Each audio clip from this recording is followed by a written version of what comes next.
ready for some football. I don't know about you. Who else could it be but your man Lou? Yeah. The LouieTeeNetwork is powered by MusicHead University. MusicHeads, classes in session. Turn me up. Enroll on YouTube now. Link is in the description. Who else could it be but me, your man, Louie T? Welcome to Super Bowl overtime 59.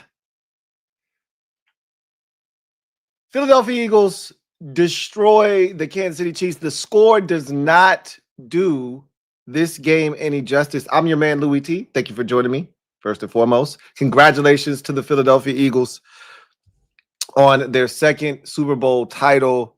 This was one, and I said this on social media, one of the most, bless you, dominant and stunning performances I can remember. And someone brought up the Super Bowl between the Broncos and the Seahawks back in 2013, which was also a thorough ass kicking. I think that one was 40-7, if I'm not mistaken. But that wasn't a team going for a three-peat. That wasn't Patrick Mahomes in that game, right? Like, I get it. That was the highest scoring offense in NFL history at the time. Manning and company went off that year, but that was also the Legion of Boom defense. And generally, when two forces meet and one is the best on offense and one's the best on defense, generally, the one on defense wins out, because good offense is great, except for when it meets great defense, generally speaking, in the NFL. And this is another example of that. And I wanted to be wrong. I predicted an Eagles victory. Now, I did not expect it to be this dominant. That I did not see coming. But I expected them to win this game. And there were reasons why. The number one reason was too many people wanted to see Kansas City lose. It just felt like 2017 all over again, right? However, I talked about this in the breakdown on Friday when I gave you my preview and prediction for this game, and I said, it's going to come down to the trenches. They shut down Saquon Barkley. They set out to do that, and they did that. And I said, you got to make Stray Jacket beat you. And he played well. And I said, you got to pressure him. And I thought that the Eagles got to give their coaching staff some credit, man. I thought of the two teams, this was one of the most shocking things too. Of the two teams in this game, I thought the Eagles coaching staff outcoached the Chiefs, and we haven't seen that. Normally, Andy Reid is one step ahead of the opposition. Normally, Steve Spagnuolo is one step ahead of the opposition, and they're on the attack, right? And the other team has their heels in the ground, and they're on their heels, and they're trying to stop the onslaught, right? And I thought something that was brilliant that I don't think a lot of people realize early in this game is the Eagles came out with tempo. The Eagles aren't a tempo team. That's not what they do, right? But what they said to themselves is, we're not going to allow them to get into these exotic packages and these blitz looks on third down. We're going to come out with tempo. And we're going to force them to have to get to something quick. And generally, if you have to get to something quick, it's not going to be exotic. And I thought that was brilliant. And it kept Kansas City on their heels early in this ballgame. And it's why I felt like they were able to control the pace, even though I thought there were some really critical calls that helped the Eagles early. That is besides the point. Besides the point. I thought tactically they came out with a game plan that the Chiefs weren't ready for. They were the ones that seemed prepared. Kansas City seemed like they just showed up off of their aura and said, hey, we're the Chiefs. That should be enough. They made no adjustments up front. You already came into the game knowing that your front, your offensive line was not better than their front four. And you already knew Historically, Vic Fangio doesn't like to blitz. It's why the Eagles are able to keep everything in front of them. They don't take a lot of risk defensively. They make you earn it by going down the field 12, 13, 14 plays, assuming you're going to make a mistake along the way. Something's going to happen negative-wise to take you out of a manageable third down situation. You're going to make a mistake at some point, and they're going to capitalize. They did not blitz, and they had constant pressure on Mahomes. And I told somebody on social media, I said, this feels 2020 Mahomes-ish. I said, this is 2020 Pat versus the Bucs. This is bad. Because we all remember that game and how he was thoroughly dominated, how he was seeing ghosts, how he wasn't comfortable, how he couldn't even hit his back foot. And here's something else that is very interesting with Mahomes, and I think, again, easier said than done. Not everybody has the Eagles defense, right? It's you know, I thought the most comical thing I saw on social media all night was Commanders fans saying, hey, if we would have been in the Super Bowl, we would have been doing the same thing to the Chiefs. Shut your ass up. Shut your monkey ass up. If you really thought that was true, then you need to go sit down in the corner and face the wall. Don't say nothing, okay?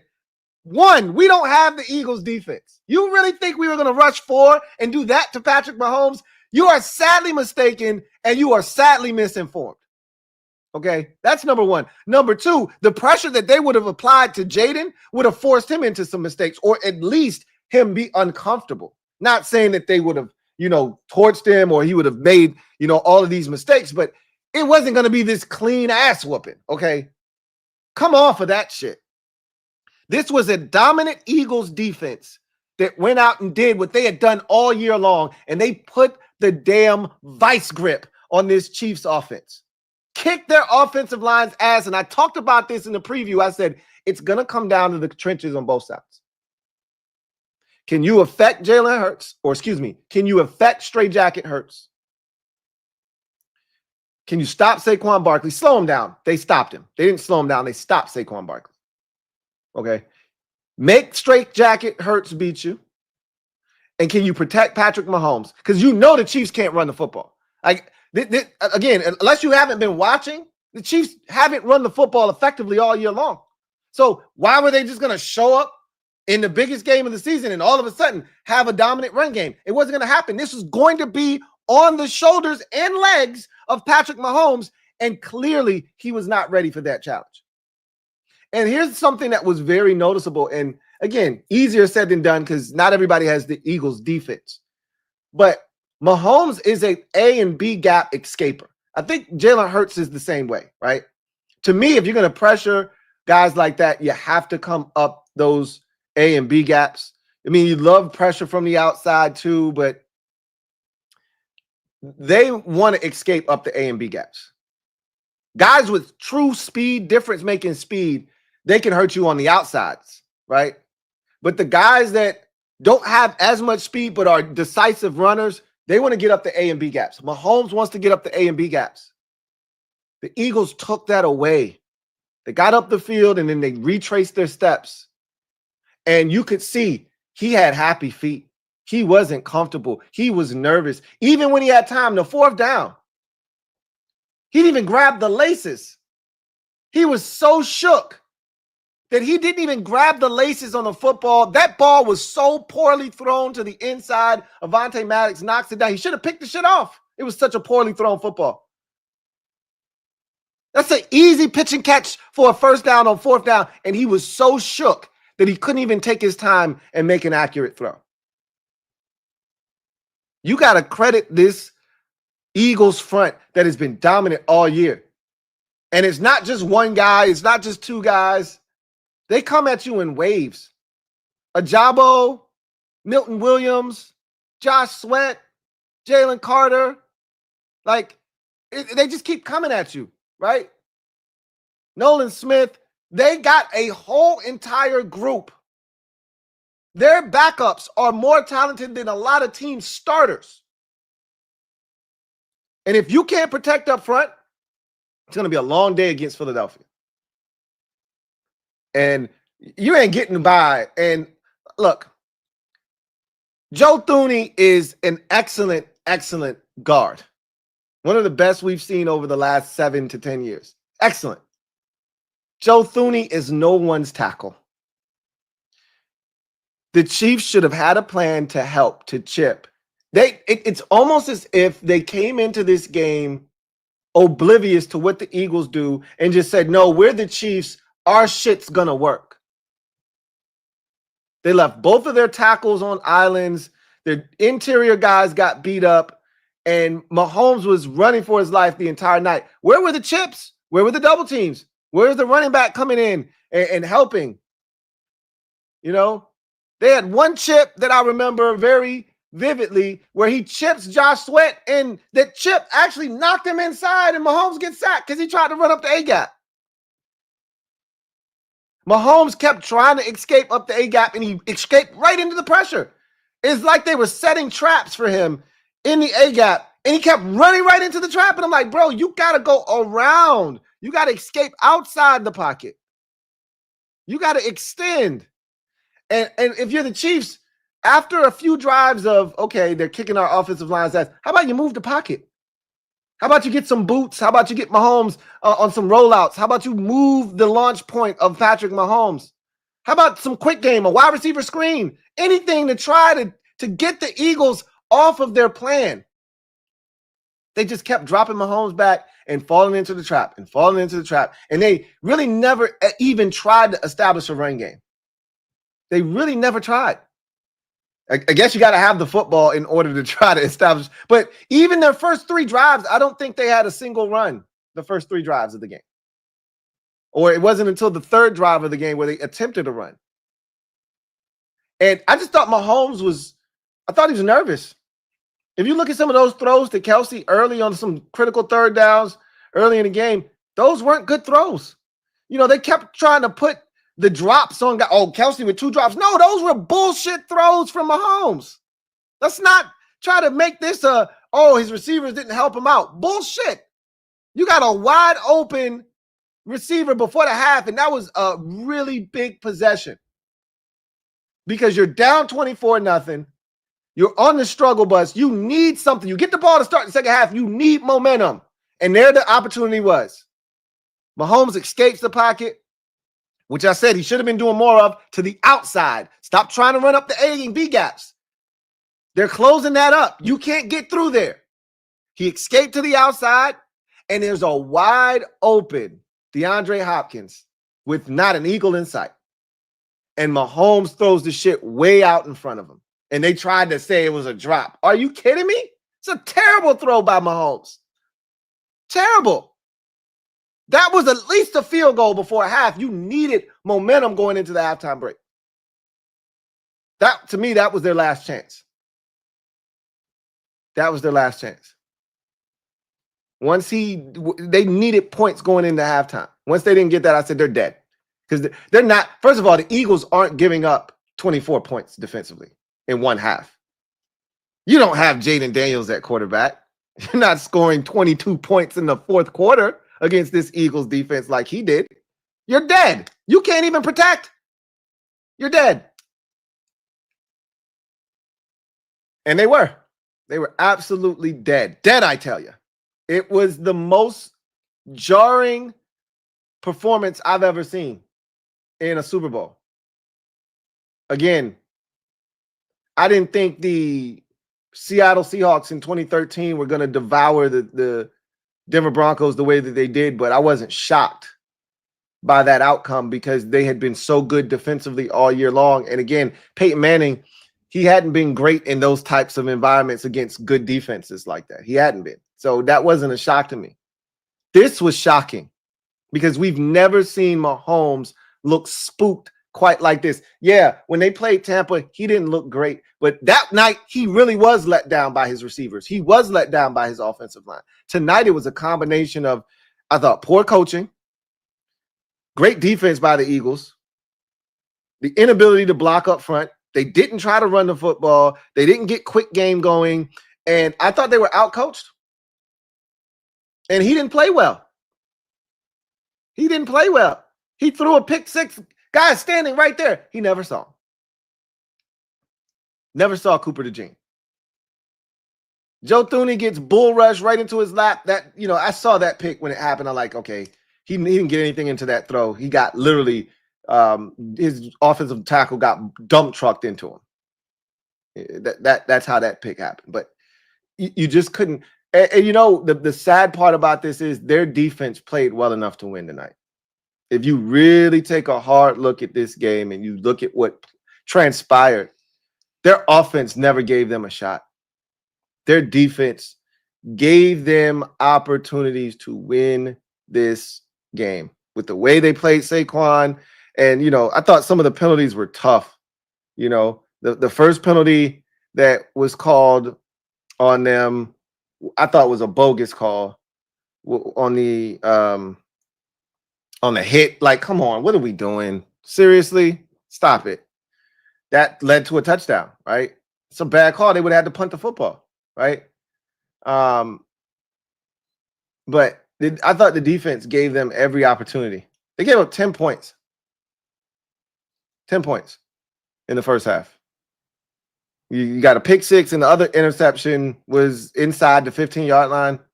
Like, they did everything they could to put this team in a position, and the offense just kept going 3 and out. And I'm surprised they weren't down more at halftime, to be honest with you. It's a testament to that defense because they got no breaks. The time of possession was so skewed in the first half. At one point, late in the second quarter, the Chiefs had 16 plays for 14 yards. They had more plays run than actual yards gained in the game. At one point, the Eagles had more first downs achieved in the game than the Chiefs had plays run. You can't make this stuff up. The Eagles had 11 first downs. The Chiefs had run 10 plays at that point of the game. Total domination. And yet, you look up and it's 10-0. And you're like, man, for as much as they're dominating, this game is a lot closer than it should be. You should be worried, Philadelphia. And that pick six changed everything. Then they started to feel the pressure. Then Mahomes started to feel the weight. That's when all the sacks started happening, right? And then he started to try to make shit happen, and it wasn't happening. And that's when you can see, they're in trouble. This isn't going to go well. That's when I knew this game's over. As long as the Eagles don't do anything foolish, they don't turn over and hurt. And Stray Jacket had the ball loosey-goosey on one of those sacks where I'm like, boy, put that shit away. The last thing you need is that ball to get hit out your hand. There were 3 Chiefs around him, ready for a scoop and score. Put that shit away. That was the only thing. That or a kickoff return or something crazy like that, or a muff punt. That was the only way they were getting back in this game because it wasn't going to be on offense because they couldn't protect. And I thought the Chiefs had a flawed game plan going in. They've been a team that has gotten the ball out of Mahomes' hands quickly all year long, and they wait to this game to try to drop him back and try to push the ball vertically. Are you out of your mind? The Eagles aren't giving up big plays. They haven't done it all year long. That ball should have been coming out of his hands. 5-yard stick route. Boom. Take the 5, right? Slant. Take the slant. Wide receiver screen. Swing screen. Get the ball out of his hands quickly. Loosen that defense up. Make them come up, and then maybe you'll get an opportunity to take a shot. Too many dropbacks. Too many negative plays. And Jaden Daniels was asked a million times over the course of this past week about this Eagles defense. And he said they feast off of negative plays. You have to eliminate negative plays. And that means sacks. That means penalties. That means negative runs. That means turnovers. You cannot give them those opportunities because they feast on them. And that is what happened in this game. Sack after sack after sack. Turnover after turnover after turnover. They put themselves in bad spots, and they could not overcome the avalanche that was this Eagles team. And, I mean, this was a dominant performance, man. This was dominant on every level imaginable. And I'm not gonna sugarcoat it. I didn't see this shit coming. I saw an Eagles win. I told you guys that. It's like I hope I'm wrong, but This just felt like an Eagles win. But I didn't see this type of dominance. And let me say this right now. This will be the first game of the season next year. Thursday night football, kick off the season. Eagles, drop the banner. They get their rings, and they'll be playing the Kansas City Chiefs. The only thing I don't know is if they play Kansas City at home. I'm guessing they play the Chiefs at home because the last time they played Kansas City in the regular season, it was in Kansas City. So my guess is that they have Kansas City at home. We have to go to Kansas City this year. We played Kansas City at home the last time. So my guess is that Kansas City is on the Eagles' home schedule. And my guess is that they'll be playing this Chiefs team on Thursday Night Football to kick off the season, week 1. They're going to run it back. That's my guess. I could be wrong, but that's the NFL's thing to do. And, they're going to set it up where, Chiefs are out for revenge. They had to sit and let this stew for the entire offseason. That's all they thought about was having a chance to get back at this Eagles team. That's how they're going to frame it. That's how they're going to phrase it. And I expect this to be the kickoff game next season. What a thorough ass kicking the Eagles delivered here. And, wow, that was impressive. Big ups to Vic Fangio. I remember saying this last offseason when he was available that I wanted him as our defensive coordinator when he landed in Philly, and he was always going to Philly. They told the story about him being, a Philly kid growing up, rooting for the team. That's where he wanted to be. And he made a hell of a difference. We saw this defense last year, basically the same parts. You may add in, Bond in the two corners, but it's the same defense. And Gardner Johnson came back, but a lot of the parts are the same. And the biggest difference is Vic Fangio and the discipline that he instills. This is what he does. He did the same thing to Peyton Manning when he was in, or Tom Brady, excuse me, when he was in Denver, right? Did the same thing. This is what he does. He's a mastermind, and he proved it again. And they went out and they executed. They didn't even blitz. That was the most impressive thing about what you would have thought they were sending 8 guys on every snap with the kind of pressure that they were applying to Patrick Mahomes. They didn't even blitz. And he didn't feel comfortable at all. And I talked about that in the preview and the lead up. I said, this is a trenches game. If the Chiefs cannot protect, and we talked about their offensive line, it's been faulty all season long. They've been playing. They started out the season at left tackle with issues, and it never went away. They tried 3 or 4 different guys, including a rookie that they drafted, Suamatu-Ia. They had the guy come back from injury. He didn't work out. They played musical chairs over there. And they decided not to bring back Orlando Brown. He wanted too much money. It backfired. You could argue it cost them a Super Bowl. They had to put Joe Thuney at tackle. You got away with it for, however many games you've been doing it now, 5-6 weeks or whatever it's been. But that shit ain't it. He's a guard. This ain't college. And this ain't the Buffalo Bills. And this ain't the Houston Texans. This is the Philadelphia Eagles, and they had to find that out the hard way. Every time Mahomes loses in a Super Bowl, it's because they can't protect up front. From an Eagles perspective, dominant defensive performance. That's who they've been for the vast majority of the season this year. The offense was really well orchestrated. They called a really good game offensively. I love the tempo that they came out with. I talked about that already. I thought that was a really good job of scouting your opponent and trying to neutralize their superpower. They like to blitz in obvious passing situations. They want to come with exotic pressures. Hard to do that when we're going tempo and you're not able to set it up, right? So I thought that was really smart on their part. And they did a really good job of getting the ball out of Stray Jacket's hands early. He threw at least 6 or 7 swing passes out of the backfield to Saquon Barkley. I thought he did a good job of using his legs when things broke down. He made a couple of nice throws, but I've always said this: if you're going to beat Philadelphia, if you're going to make them uncomfortable, you got to pressure Hurts, and he had all day to throw the football. All day to throw the football. And the one thing I've always said about Hurts is when he's got all day, he's dangerous. Right? You give anybody that kind of time, they're going to pick you apart. And he had all day to throw. And when he didn't have all day, we saw what happened. Threw an interception, threw a back shoulder that wasn't close. Like, when he was inaccurate, it was because he had pressure. He does not deal with pressure well. He's gotten better against pressure, but he still doesn't deal with pressure well. But they protect so well, and they do a great job of getting the ball out of his hands quickly so he doesn't have to deal with pressure a ton. And again, that's coaching. It's a great job of limiting the weaknesses of your players and putting them in the best positions to succeed. That's what coaching is all about. I thought they did a phenomenal job of doing that. He's probably going to be the MVP of this Super Bowl, and rightly so.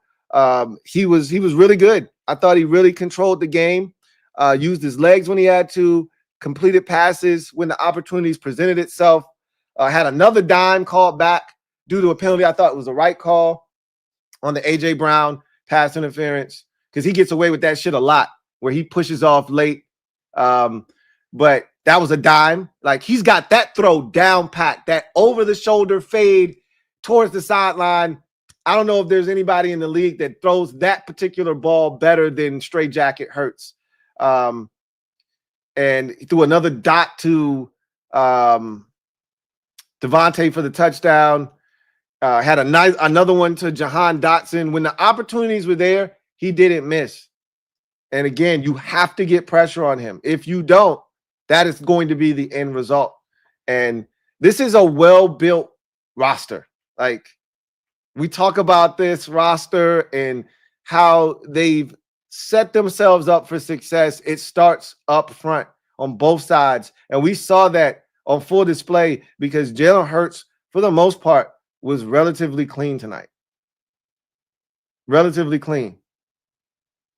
And you a clean straight jacket is a dangerous straight jacket. So it was a thorough three-phase ass kicking delivered by the Philadelphia Eagles. And our worst fears have been confirmed. We're going to have to deal with this for 6 months now. The next 6 months are going to be insufferable, but it should be. It should be. They earned it. Now we got to deal with it. So we already know what it is, right? We already know what it is. But that was as thorough and ass kicking. The best part of the game was the halftime show. Like, the game was not even enjoyable. We didn't even get to say, man, that was a good game. That game was over by halftime. The only reason we gave this game a chance in the second half is because who was on the other sideline? That's the only reason. And it's the reason I said I wanted the Bills in this game. I did not want the Chiefs because I felt like the Bills were going to be a better opponent for the Eagles because Josh Allen was going to be used as a runner. Josh Allen was going to be able to stand back there and deliver the football. He wasn't going to, like, Josh would take off. They were going to use him as a runner. They were going to be able to run the football first and foremost. They were going to try to run the football. The Chiefs didn't even try to run the football. They were one-dimensional before the Eagles made them one-dimensional. They made themselves one-dimensional. And you can't live like that against the Eagles team that wants to get up the field and rush after the quarterback. So I had no faith in this Chiefs team getting the job done, which is why I didn't want them there in the first place. But they weren't able to three-peat. And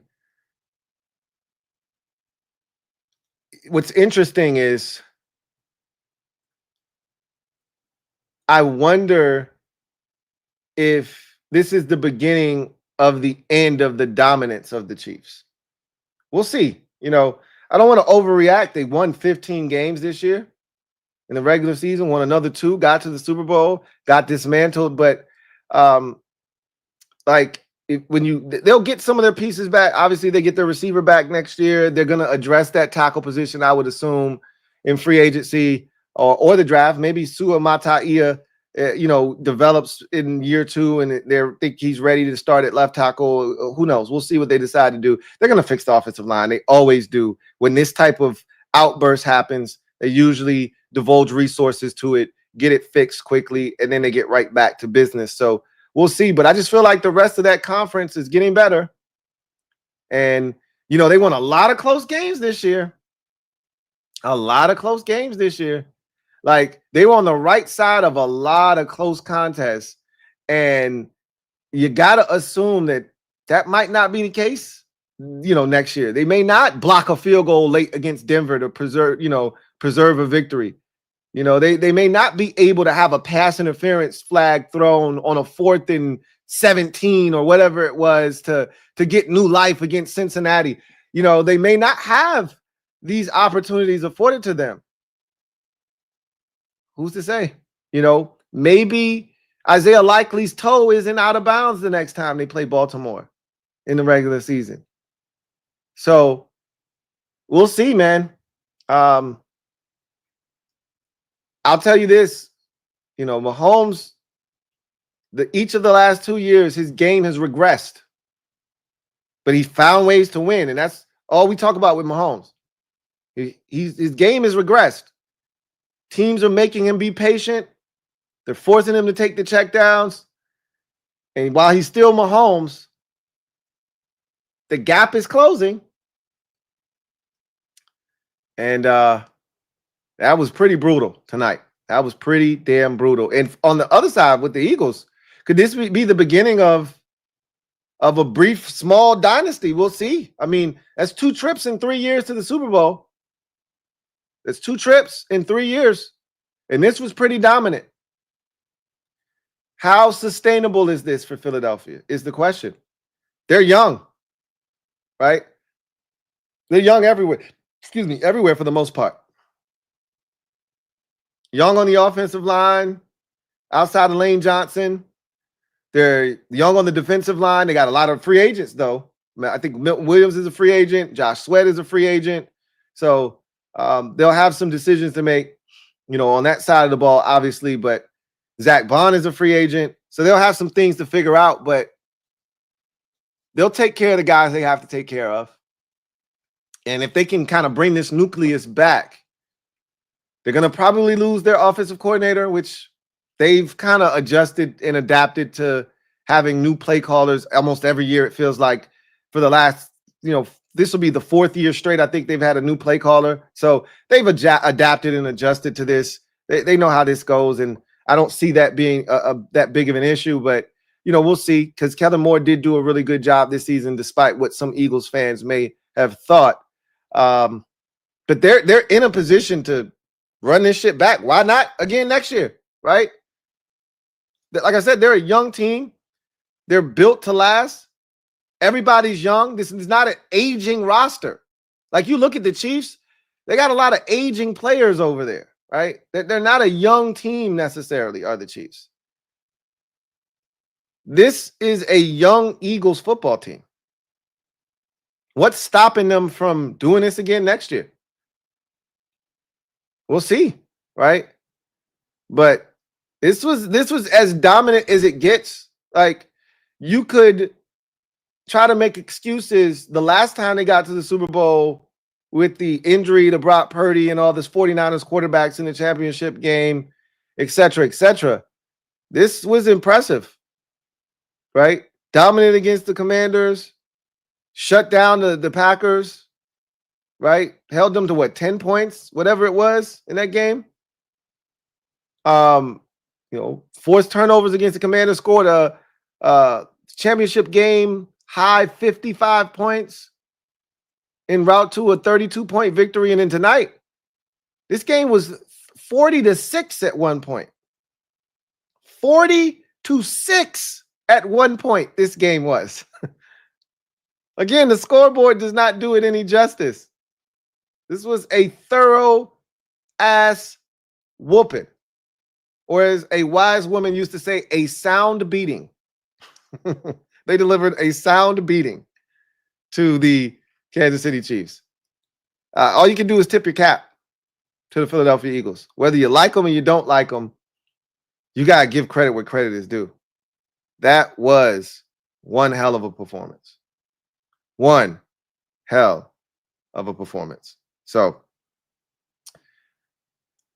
let's go inside the odds, brought to you by BetUS. Take a look at some of the numbers from this game, and then we'll get to the comment section on the other side. Inside the odds.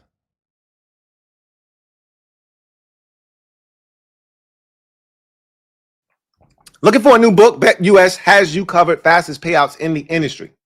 Get up to 10% back on your net losses twice a year as long as you've been active within the last 6 months. And here's the kicker. If you've never used BetUS before, here's an opportunity for you to take advantage. Use the promo code YouTube150 to get you 150% sign-up bonus on your first deposit up to $2,000. And 125% sign-up bonus on your next 2 deposits up to $2,000 when you use the promo code YouTube150. So let's take a look at some of the odds brought to you by BetUS. The first thing was the odds on the game. The Chiefs were a 1-point favorite. We knew this game was going to be close, or at least we thought it was going to be close. Didn't feel like a blowout either way. But boy, were we wrong about that. Just the spread told you that this almost felt like a pick'em game. It could go either way, right? With the way the Eagles could play defense, with the way the Chiefs could play defense, the key I thought was going to be who could make the least amount of mistakes and who would win in the trenches. And obviously the game was dominated up front on both sides by the Philadelphia Eagles, and they limited the mistakes. They did have one mistake in the game. Straight Jacket threw a pick, but outside of that, he was pretty much, sparkling after that. Meanwhile, Kansas City couldn't get out of their own way with multiple turnovers in this game. Failed fourth down. That's a turnover in my book. And, just the inability to be consistent until it was too late, right? The total in the game was 49. The Eagles almost did that by themselves, scoring 40 points in this ball game. So obviously the over was overwhelming there with 62 points being scored in this ball game. Let's take a look at some of the prop bets brought to you by BetUS in this game. Total rushing yards for the Chiefs, and let's take a look and see. I seriously doubt that they even had 70 rush yards in this game. They had 49 rushing yards in this game, did the Chiefs. Like they had 11 rushes. Like there's no excuse for that. Okay. This game was not out of control, to the point where they needed to abandon the run. They just didn't try to run the football. They just didn't try to run the football. So obviously the under of 115.5 yards was the play there. Eagles total rushing yards. Saquon may have Straight Jacket may have gotten them over the 165 because he had 70 by himself. Let's see. 135. If Saquon had 25 carries for 57 yards, if you would have told anybody before this game Saquon's going to go 25 for 57, you would have said Chiefs are in good shape. Chiefs are in good shape. Jalen Hurts led the team. Straight Jacket had 11 carries, 72 yards. And a touchdown, but they didn't hit 165 yards. So the under was the play there. I would have taken the under on both prior to the game just because the Chiefs haven't been a good rushing offense all season long. And I knew they were going to load up to try to stop Saquon. So I would have taken the under there. Total sacks by the Chiefs, 3.5. I don't think they hit that number, to be honest with you. I think they might have gotten to Straight Jacket twice in this game. Let's check and see. They got to Straight Jacket twice. That's what I thought. Twice. Meanwhile, Eagles sack total 2.5. They blew that out of the water probably in the first half of this game. If not, they had might have had a possession where they had 3 sacks on the possession. No, they had one where they had 2 sacks for sure.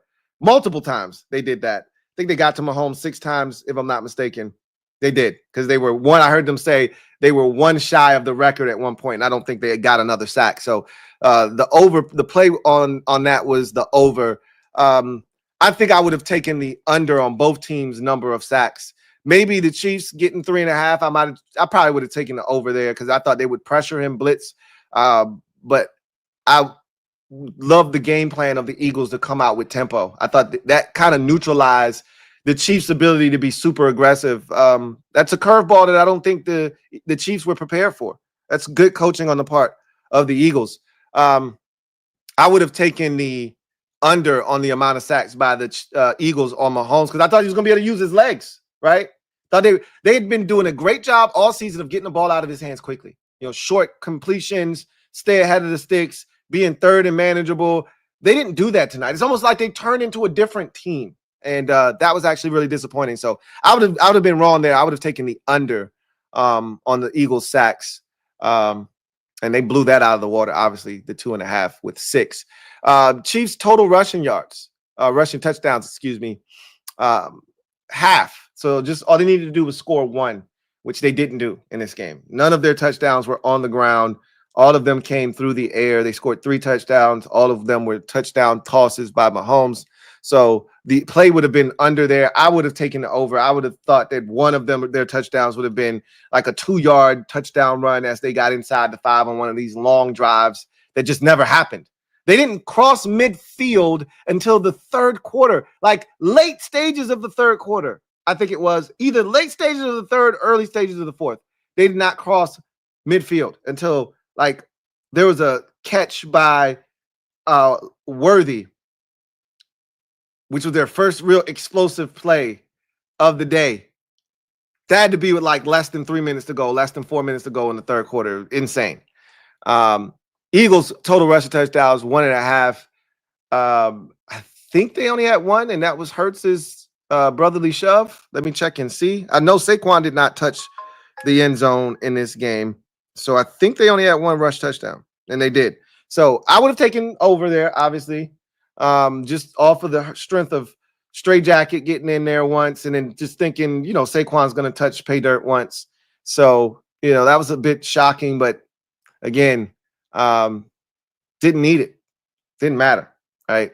So those were some of the interesting prop bets. We'll come back a little bit later on once more. We'll take a look at some fun stuff, the Gatorade color and who was going to be the one to do it, all of that good stuff. We'll take a look at that stuff a little bit later on in the show. So let's get to the comment section.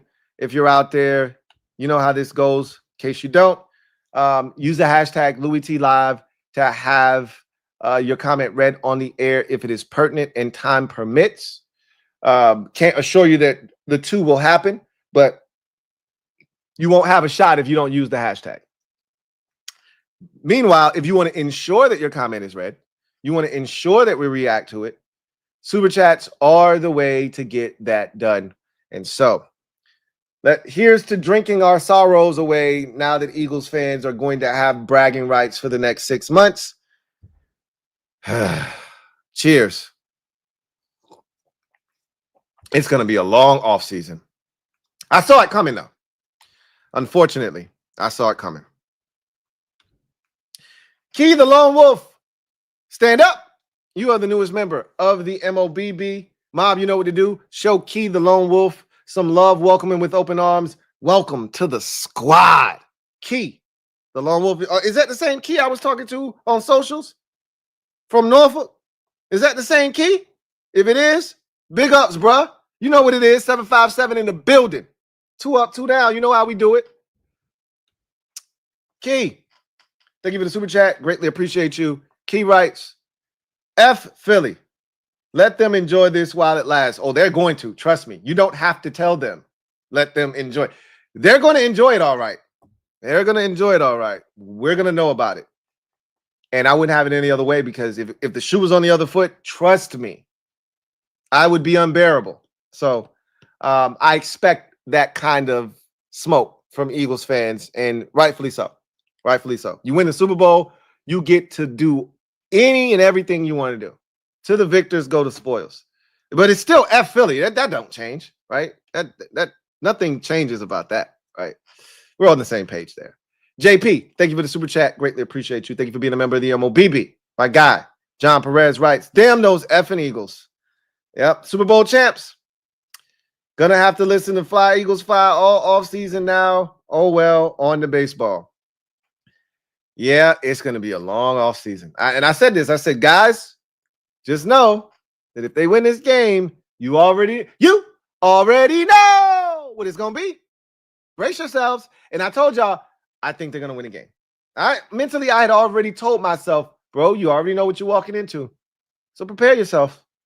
Because you know what's coming. Because they're finna win this thing. We had to be the ones to stop them. And if it wasn't us, it had to be Buffalo. Those were my only two hopes. We let us down, right? We let everybody down. And then when Buffalo didn't beat Kansas City, I said, well, they're going to beat the Chiefs. They're going to beat the Chiefs. I didn't expect it to be this bad, though. That I did not expect. Ben Hanniger, LD Blues. Thank you for the super chat. Greatly appreciate you. Thank you for being a member of the MOBB, who writes, the Chiefs were ass, but good for Dotson. My wife said, Dotson got a ring. I said, good for Dottie, man. Good for Dottie. I ain't got no issues with Lottie Dottie, man. Good for him. Glad he got him a chip. He went home. He's from Pennsylvania. Got him a chip. Saquon went home. He's from Pennsylvania. Got him a chip.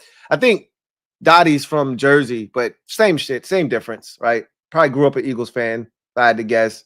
If not a Giants fan or, a Jets fan, whatever. But he was in that area anyway. So good for him. I got no issues. I always said I had no issues with Dottie. He did nothing to me, and wish him nothing but the best. Somebody was like, man, and he scored a touchdown. He almost scored. He didn't score, but again, I got no beef with him, man. Congratulations to him. The Chiefs were definitely ass in this game, without question. But what I wasn't surprised by was the fact that they couldn't block the Eagles up front. That didn't shock me. What surprised me was the inability for them to pivot to make the necessary adjustments so that Mahomes could function. That was the part. Like, they didn't blitz. It's not like they were doing anything exotic or coming after him with six-man pressures. They were rushing 4, and they had no answers. They could not block 4 guys with 5. They could not block 4 guys with 6. That was the part that was startling. Key, thank you for the super chat. Greatly appreciate you. Double up. Thank you for doubling up. Who writes, can you name one fan base worse than Philly? We already know the answer to that. He says, exactly. No, we know the answer. We know the answer. We know the answer to that. The Black Al B, thank you for the super chat. Greatly appreciate you. Black Al B writes, yo, Lou, what up, Black Al B? I'm over here in PA and hearing the fireworks go off. I hate life. I hate it for you, bro. Somebody on social media says the Eagles they were up 24-0. He said the Eagles about to win the Super Bowl. I hate it here. I feel like that for you. I hate it here, man. I hate it here. He says football sucks. F the Birds, F the Chiefs, onward to the offseason, Skol or whatever. LOL. Right? Like at this point, it don't even matter. Whatever. Like, yeah.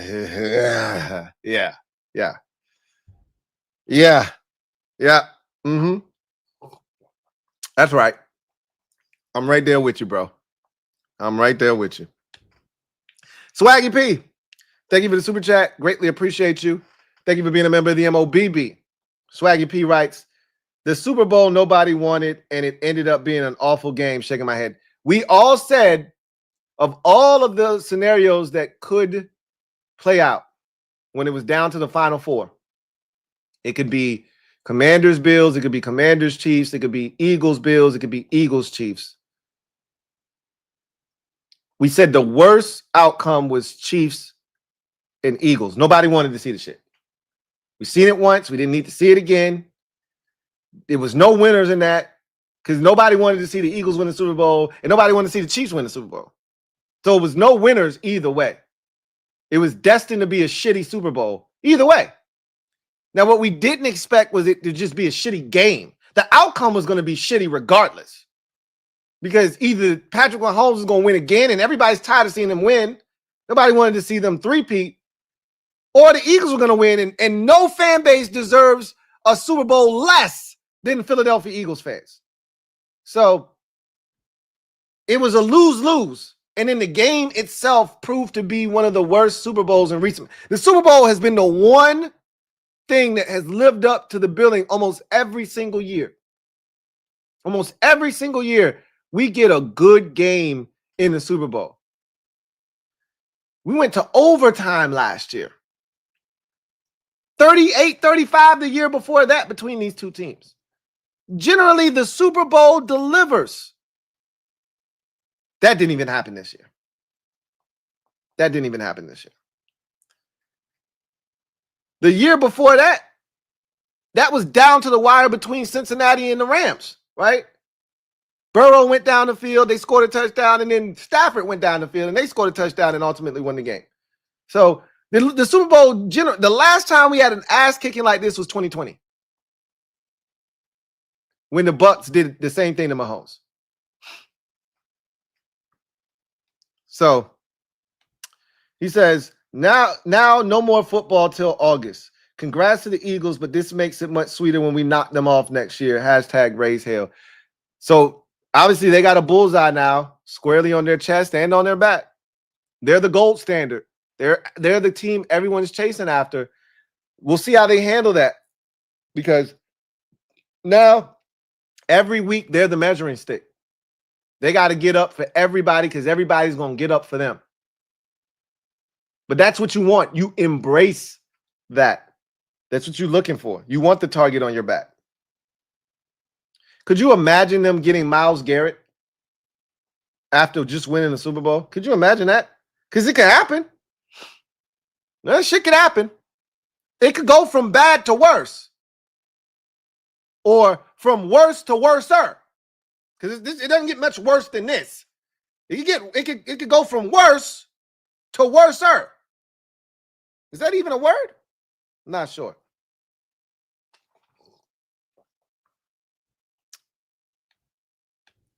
Key, thank you for the super chat. Greatly appreciate you. Key writes, I think Commies win this one 34-30 if we would have got in. I can't say what we would or wouldn't have done. I'm not even going to play that game. We didn't get there, right?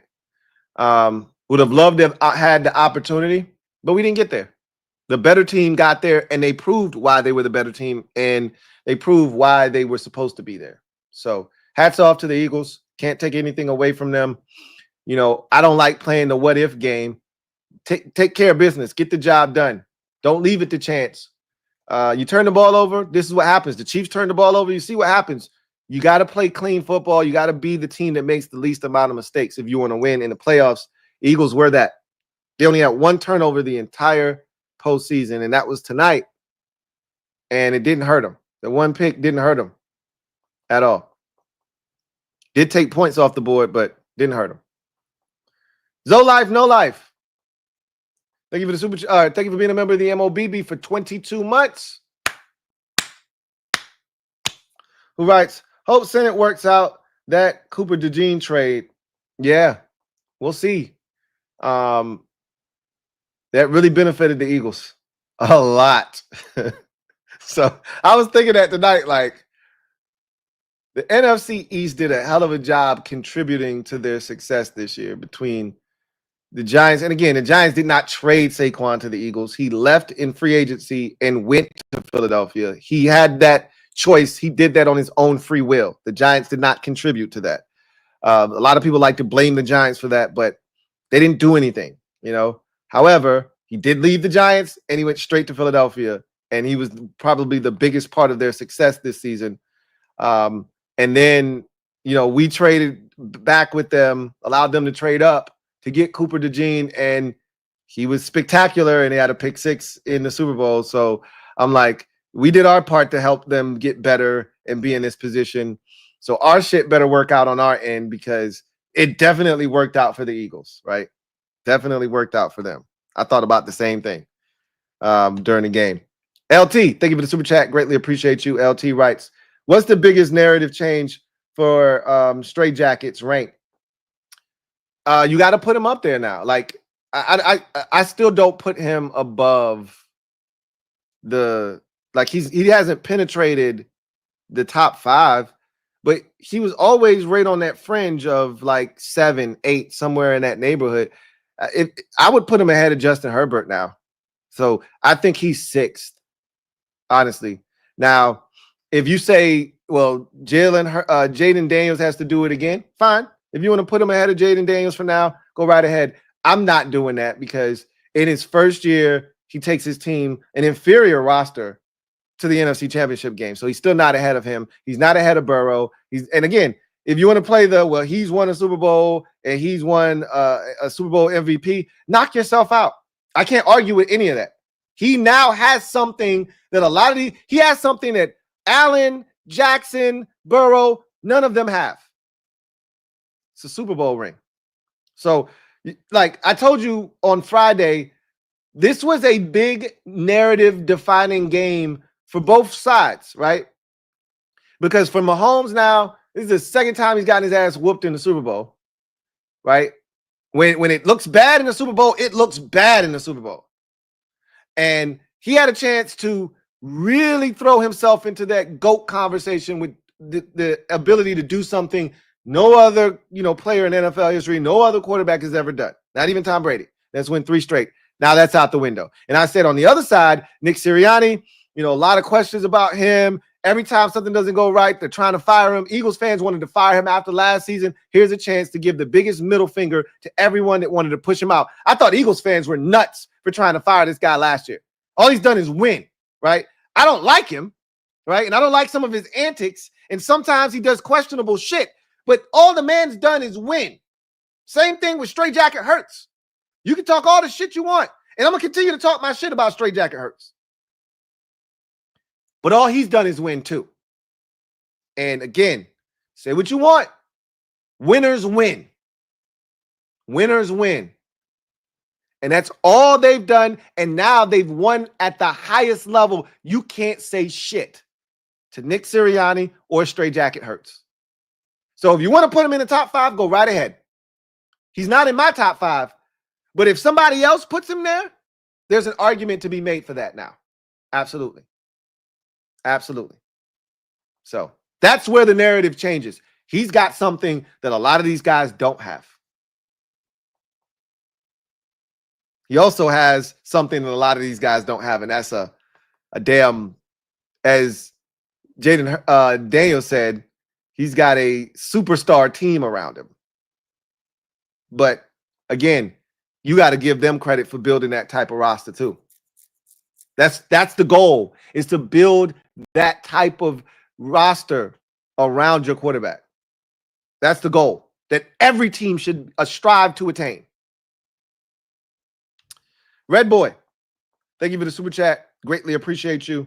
Red Boy writes, I'm just glad Dotson didn't score that TD, LOL. So many Commanders fans were upset when they thought he had scored, and then it turned out he didn't score. And I could care less. I would have preferred him score and they lost the game. Rather, that like at that time, it was so early. It was the first possession or second possession, whatever it was that happened on.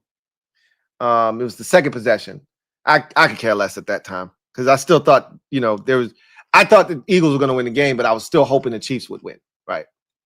But a lot of Commanders fans were like, oh shit, now Dotson didn't score. Like, I don't have a lot of Commanders fans have animosity towards Chase Young, Jahan Dot. Like, those guys didn't do anything to us.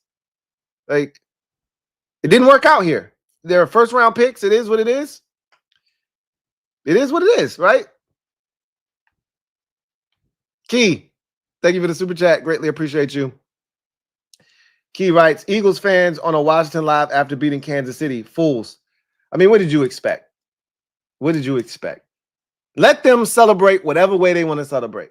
Personally, I would have been soaking up all of this coverage. I'd have been watching the confetti fall. I want to see them give up the trophy. Personally, you wouldn't have caught me on nothing but just eating up all of this shit. Just taking it all in. But some people want to gloat, want to brag, right? That's what gives them the most joy, is the ability to say, shut up, see, I told you so. And whatever floats your boat, when you win, you get to do whatever you want. There are no rules for winners. They control the narrative. Key, thank you for the super chat. Greatly appreciate you. Key writes, Washington fans block all Philly fans so you don't see them. I mean, I wouldn't do that if I were y'all. But, I mean, I can't tell you how to operate and how to move. If they getting too obnoxious and you can't deal with it, then do what you got to do. But this is what we signed up for. This is what we signed up for. So you got to take your lumps, man. You got to take your lumps. Anthony P. Thank you for being a member for 31 months. Who writes, I felt like this game made JD5 look even better. I mean, I tweeted out during the game something to the effect of, I hope this, allows people to appreciate what, Jaden was able to do against this Eagles defense this season. Even a championship game, I don't know what everybody else was watching, or I know like Dodo Eagles fans, and I don't know what they were watching because I thought he played a really good game in that championship game. Again, you got to take what the Eagles defense is giving you. They were applying pressure. They were getting pressure. He had to make things happen with his legs. He had to make things happen with his arm. He had to take what they were giving him underneath. He was doing a great job of managing everything, getting us into manageable third downs. We were converting when we didn't convert. We were converting on fourth downs. And he was taking us down the field. We were moving the football against this Eagles defense. And if not for the turnovers, probably would have been a totally different game. But the turnovers did happen. And it wasn't a different game. So 5 touchdowns in one game. He threw a touchdown in every game that he played against them. He was really effective. He grew every time he played against Philadelphia. He grew. And you could see the confidence swelling. And you could tell Mahomes was not prepared today.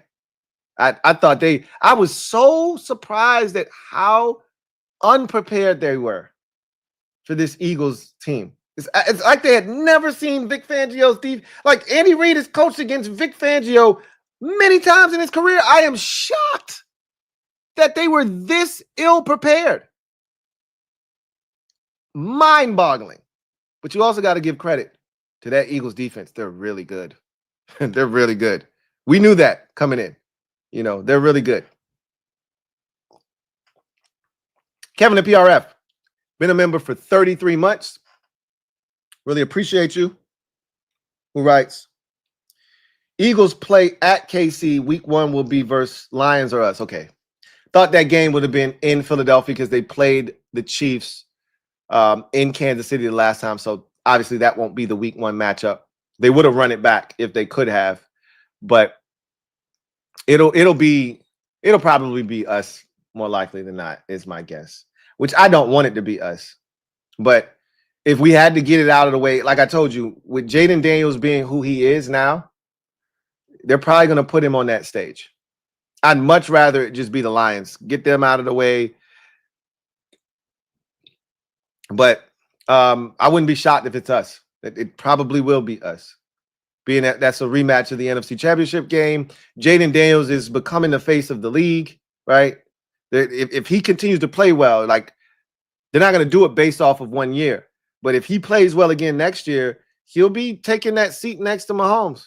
Right, he'll be the NFC version of Mahomes in terms of how the league will push him.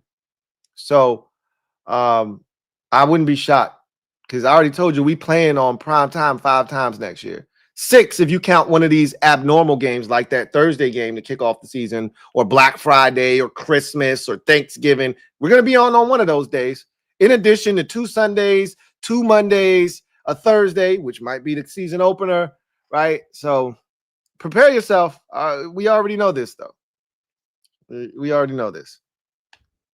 Haval, been a member for 5 months. Really appreciate you. Writes, like Spags, Fangio going to be a pain in the tush for years. The thing is, Fangio old as dirt, though. So unlike Spags, who, was, I won't say like super young, but he was, younger. I mean, like Fangio, like 66 years old. And that don't mean he can't coach for another 5-6 years, because he could, as long as he feels up to it. But he's no spring chicken. He's more like Dick LeBeau. All right. Really good. Has been for a long time. But at some point, how much longer is he going to be able to do it for? He's not a head coach. So coordinators, he might be able to do it for another 6-7 years. But he's been like this for a long time. So this is not a surprise. And to your point, like Spags, he ain't getting no job as a head coach. So he's not going nowhere. The difference is, had he been a young guy, then you could be like, man, we can't wait to get rid of his ass, and he about to get a head coaching job. He ain't going nowhere. He'll be there for the next 3-4 years. I think he said when he signed there this past offseason, he wanted to end his career in Philadelphia. So my guess is however many more years he wants to coach, that's how long he'll be in Philadelphia. So if he wants to coach for another 5 years, he'll be there for 5 more years. DJ 23, been a member for 2 years, 24 months.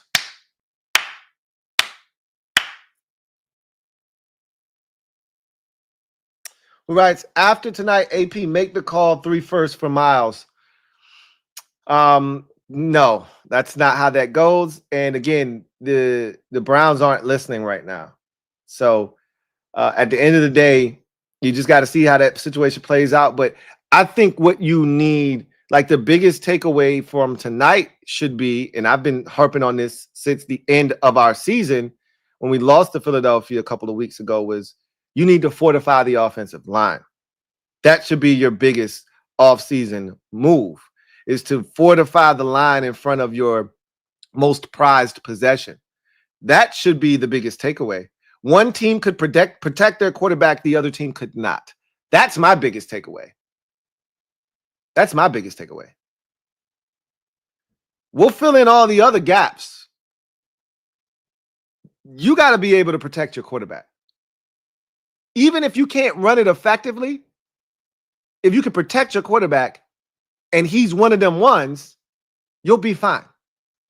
Had the Chiefs just been able to protect Mahomes tonight, he would have done just fine without a run game. Trust me.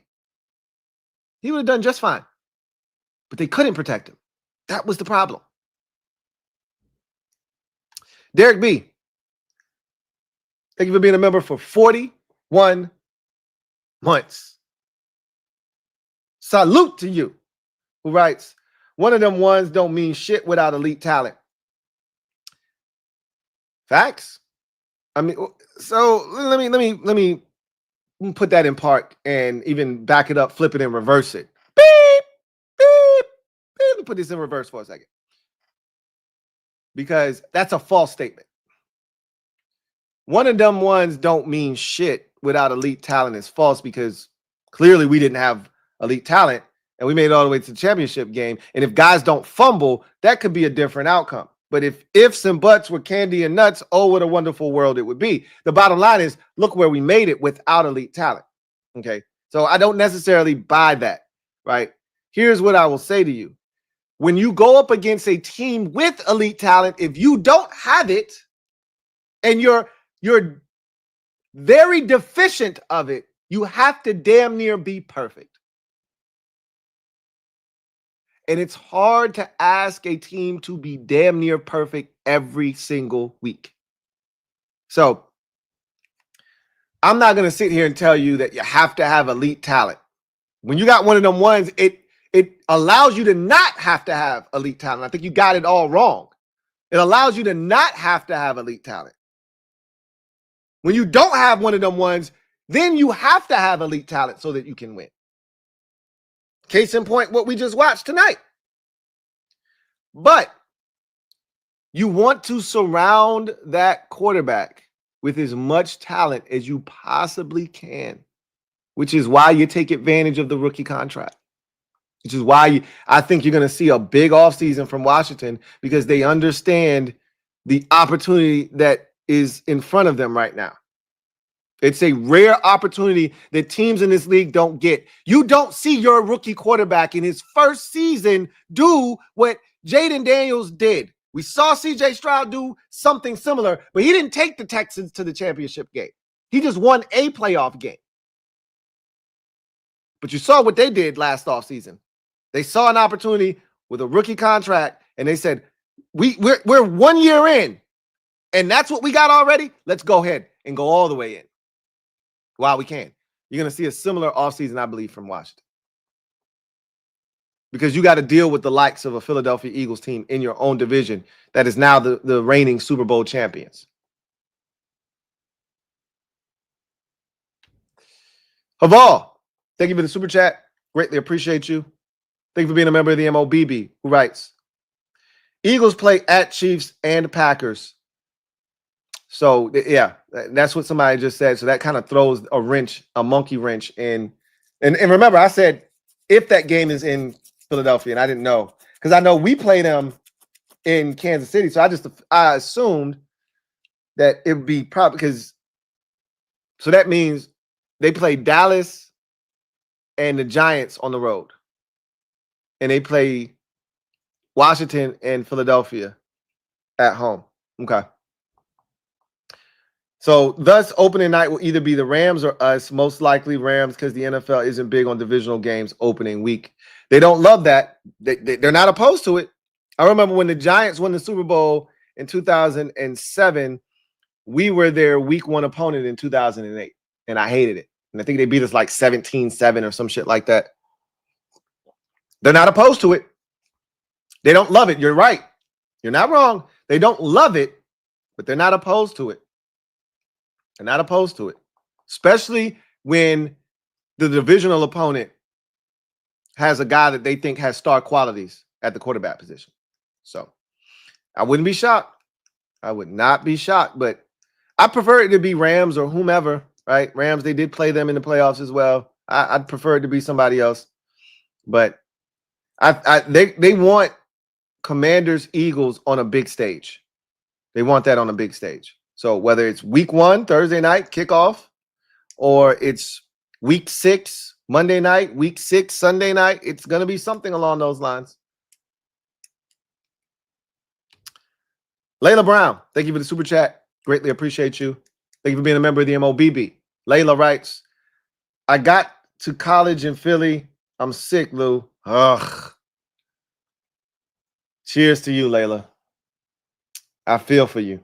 I feel for you. That drink was for all of us. It's going to be a long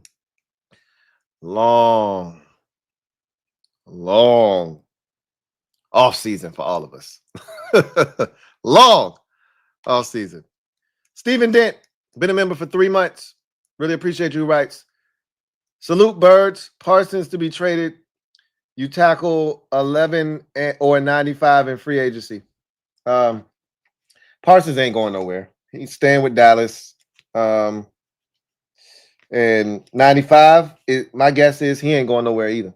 Now, he could try to make things difficult for the Browns, and I assume he's going to try to, but he doesn't hold any cards, right? Unless he's willing to stand on business and not play football, which he doesn't strike me as that type of guy. He doesn't hold any cards. His words don't carry any weight. That's all they are words until he puts action to them. Nope, I'm not talking about missing OTAs and mandatory minis because he's going to do that. He ain't coming to the facility for none of that. When they show up for training camp, is he there? If he's not, okay, how long are you willing to carry on this charade? Because remember, the new CBA states that the Browns can fine you every single day, and they're not supposed to be able to rescind the fines after you come back. So how long are you willing to take these L's? Because they can fine you every single day you don't show up for work.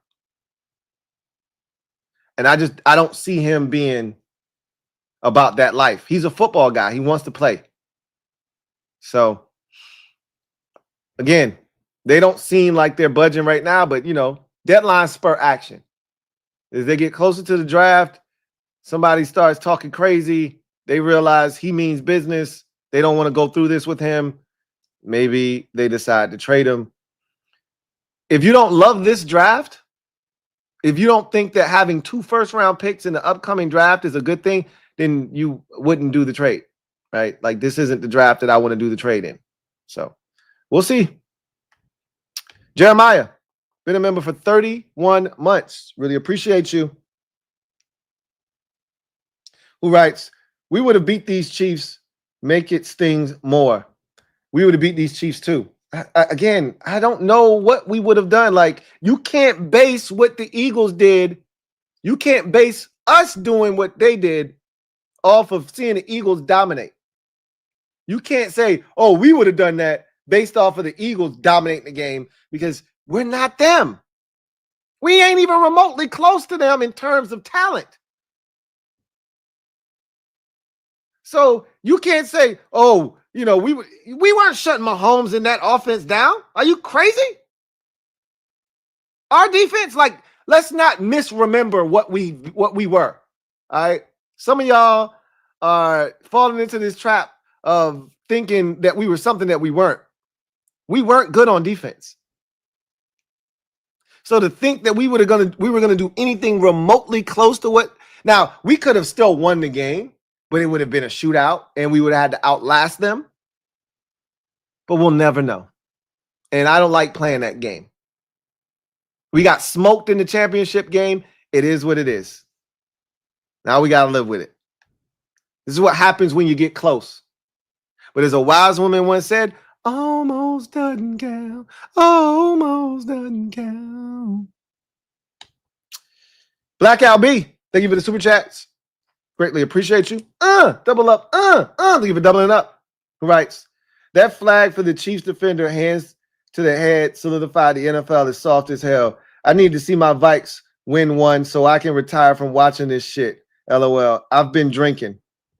Yeah, you and me both. I started drinking early because I knew the Eagles was going to win tonight, and I needed to take the edge off. So I started drinking at like 4 o'clock. I had me some an adult beverage, and I just keep them coming, right? Because I knew these bastards was going to win. And I've been telling anybody that would listen, hey, they're going to win this game. Just brace yourself. Mentally, I already prepared myself. So I was good. Christopher McLaughlin, thank you for the super chat. Greatly appreciate you. My guy, C-Mac, thank you for the super chat. Thank you for your generosity as well. Really appreciate you. Chris writes, hey, Lou, what's up, Chris? Hope all is well with you and the family. Likewise, as always. We are the only team that has beaten the Eagles since week 4. Crazy, right? Crazy. Ready for free agency. Question. What are your thoughts on the early 2025 rankings being 6th behind the Chiefs, Bills, Lions, Eagles, and Ravens? Agree? Why or why not? Yeah, that's right around where we should be. When you look at the teams that are ahead of us, and we're tied with the Bengals, those I talked about this the other day, right? Either they got one of them ones at quarterback, so we're in elite company because either they got one of them ones at quarterback, or you got a complete elite team, right? So Chiefs, one of them ones at quarterback. Bills, one of them ones at quarterback. Lions, complete team around a good quarterback. Eagles, a complete team around a good quarterback. Ravens, one of them ones. Bengals, one of them ones. So you have to be very aware of the company you keep. And we've grown and graduated from the mediocre teams like Dallas, those teams that are kind of on the fringe like Dallas and Minnesota and, you know, the Rams. Like, we're not in that category anymore. Yeah. They're right behind where we are. And we've graduated from, I mean, we came a long way. We were down there at the bottom with Tennessee, Cleveland, and the Giants, right? Carolina. That's the company we were keeping last year. And we jumped all the way. And that's what a quarterback can, where you get one of them ones and it changes everything. We went from the bottom of the spectrum all the way to the top. That's hard to do in 1 year, but that's what one of them ones can do for you. And not to discount all the other stuff, because the infrastructure that they built around him in terms of the GM and the coach and the staff and, you know, all of that matters too. That's why we got confidence that they're going to improve this roster and put us in a position to win. So, yeah, I agree with it, because look, we went on the road and we beat the Detroit Lions, the 1 seed. We went on the road and beat the Tampa Bay Buccaneers, 3 seed. Like, we're no slouch. We're no slouch. The one thing we couldn't do against Philadelphia, we did, and that was turn the ball over. If we didn't turn the ball over, we would have had a great chance. And I still believe, even with all the mistakes we made in the first half, if Austin Eckler doesn't fumble that ball, we're going to win that game. We were in the exact same spot. And even Eagles fans had already said, I don't want Jaden Daniels to have a football with a chance late. That's all we were trying to get to. And if Austin Eckler doesn't fumble, there's no doubt in my mind he was going to take us down the field, and we were going to score on that possession, whether it was a field goal or a touchdown. We were going to get 7 on that possession. And it would have been we'd have went for 2 to try to cut it to 3, and then they would have felt that pressure. We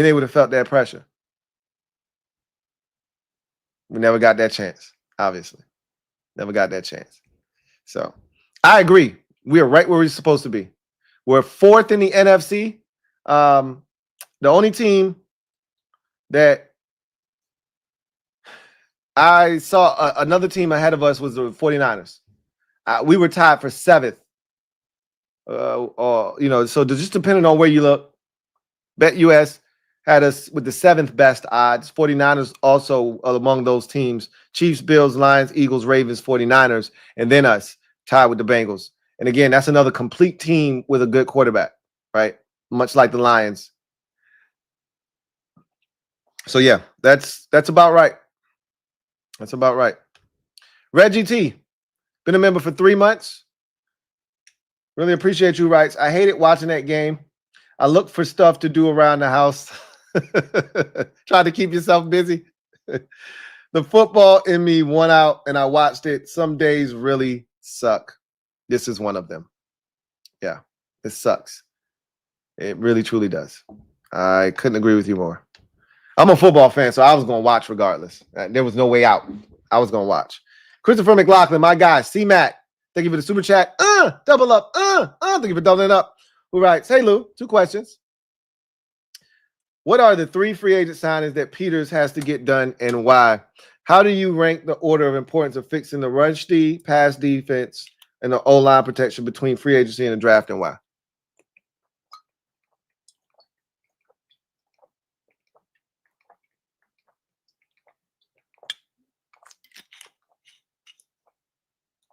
Very important to stay hydrated, people. If you've been consuming adult beverages like I have all day, make sure that you take an opportunity to refuel your body with some agua, okay? This is easy. So I'm going to start with the last question you asked and work my way backwards. So to me, you got to the most important thing off season wise is you got to protect Jaden Daniels. Everything starts there, because if he's upright and protected, I don't give a shit who we playing against. I'll take 5 every time. Just like I'm pretty sure the Chiefs feel like if we protect 15, we'll take 15 every time. I don't think any team that has one of them ones at quarterback feels any differently. If we can protect Josh Allen, I'm pretty sure the Bills are like, if we can protect 17, I'll take 17 every time. I'm pretty sure the Ravens are like, if we can protect, Lamar, if 8's upright, I'll take 8 every time. So to me, it's not even up for debate. You have to invest in left tackle. I think you can upgrade 2 positions by just making one move, drafting or signing. And I think they're going to choose to sign left tackle, because I don't think they want to go the young route, because then you have to develop a guy and hope that, that guy is able to catch up to where we are. You just want to be able to insert a guy that already has experience that can just jump in and keep the party going, right? So I think they're going to look to the free agency market to upgrade left tackle. That would allow you to kick Coleman inside to left guard, and he should be competing with Allegretti. And I think you might upgrade 2 spots by just making that one move. You feel good about your center. If Cosme comes back, you feel good about right guard. And then, eventually, and I think you should draft your right tackle of the future this year, but he won't start. But he'll get experience. He'll learn. And then next year, you insert him and you go from there, right?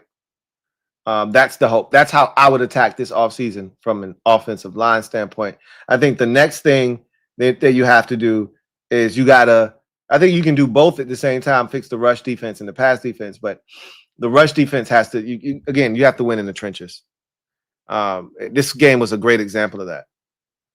And although the Chiefs were able to stop the run, they weren't able to get sufficient pass rush on Hurts without blitzing. And one thing you got to do is you got to disrupt Hurts. Like when we had success in that first game against him, the first game on Thursday night, we got pressure with just 4. We didn't have to blitz a lot. He was uncomfortable, and we got pressure on him. And that's what you got to do to Hurts, is you got to get pressure on him, but you can't abandon your gap discipline while rushing, because if you do that, like he did in this game multiple times, he just take off and run on you.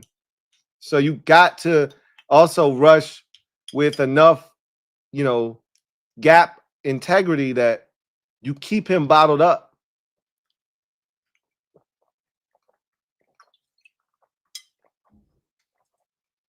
Because they give him all day to throw. And the longer he stands back there, when he's at his best, the ball comes out. But nobody gets longer to throw in the NFL than Jalen Hurts. Straight Jacket has all day to throw the football, all day. So I would fix the run defense, because that's what hurt us against Philadelphia in the playoffs, right? Was our inability to stop the run, set the tone for the game. Set the tone for the game.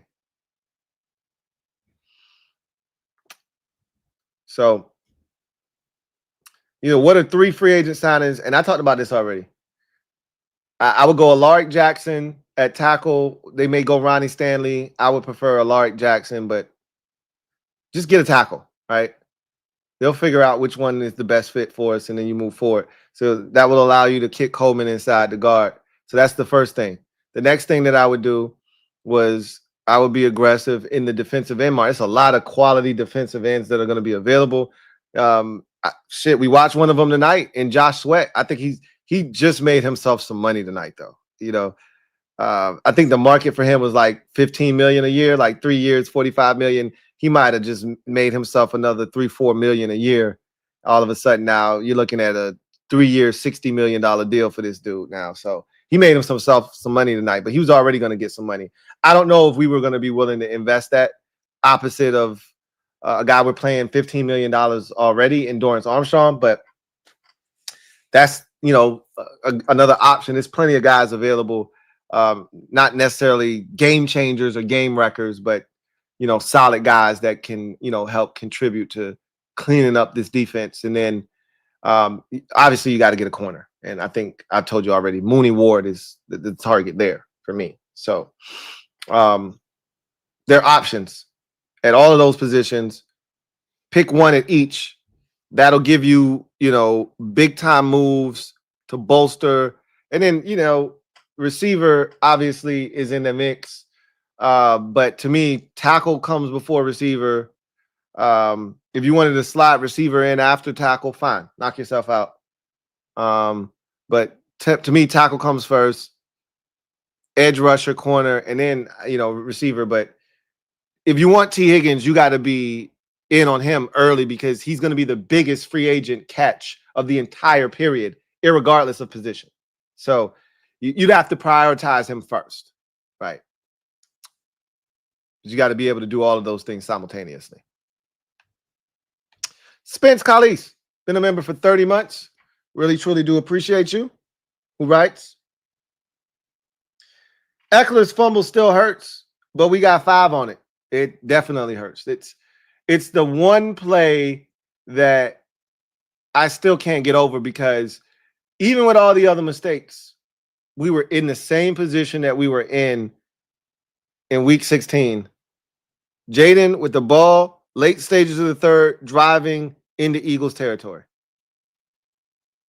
Same exact spot. We were down 27-13 in the regular season game. He got the 4th and 11 on the final play of the third quarter, and then we scored 22 points in the fourth quarter. We were destined to do the same thing, and then Eckler fumbles, and all hell broke loose after that. All hell broke loose. But like you said, we still got 5 on it. That ain't changed. Sam likes games.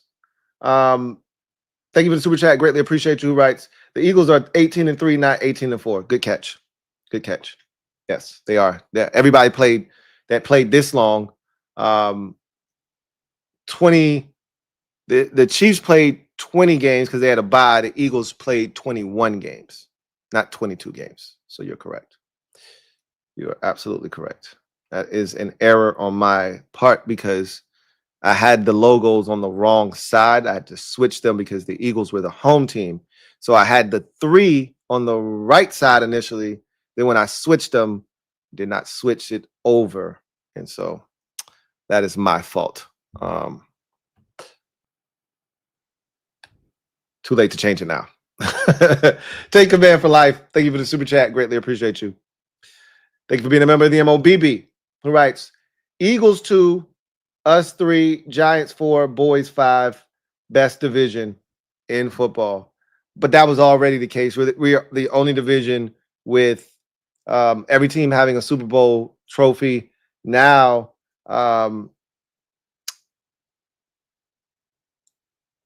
14 total titles in the division. Yeah. Now we got to get one because they're getting very close, uncomfortably close now. Like, I'm starting to feel it a little bit. I can see them. They right there. They too damn close. Back up. Just a taste. They too damn close. Metaphor. Thank you for the super chat greatly. Or thank you for being a member of the MOBB. Been a member for 41 months. Salute. Who writes, do we get a offensive tackle in free agency, Stanley or Cam Robinson, Reed, cornerback? Yeah, there's options. Like, I went through this already. I did a video over the weekend. In case you didn't see it, check it out. We went through the free agency on Thursday. I went through it extensively, every single position, talked about the pros and the cons of all of the notable free agents at those positions. I said Reed is undersized. He does not fit the prototypical Dan Quinn, Joe Witt Jr. corner. They like him tall, long limbs, fast. He's 5'8", 5'9". Like, he just doesn't fit what they look for in a corner. So I don't see him as the free agent target, but you never know, right? But already having Frozone, I just don't see them looking to have another especially when you got to deal with AJ Brown. What you don't want is an undersized corner. He's a bully. So you got to play to the teams in your division first and foremost. And you got a big physical guy like AJ Brown. You got to be able to defend him on both sides. So I expect him to go after a taller corner. As far as tackles are concerned, Stanley's probably in the mix.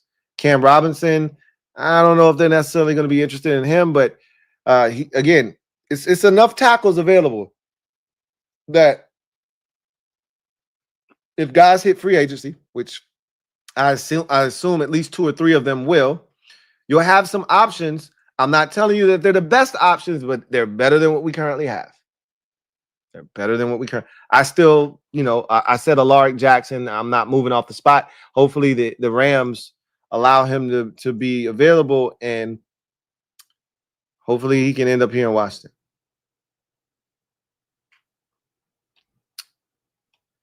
Naz 4393. Thank you for the super chat. Greatly appreciate you. Naz writes, Eagles fan here. Congratulations, Naz.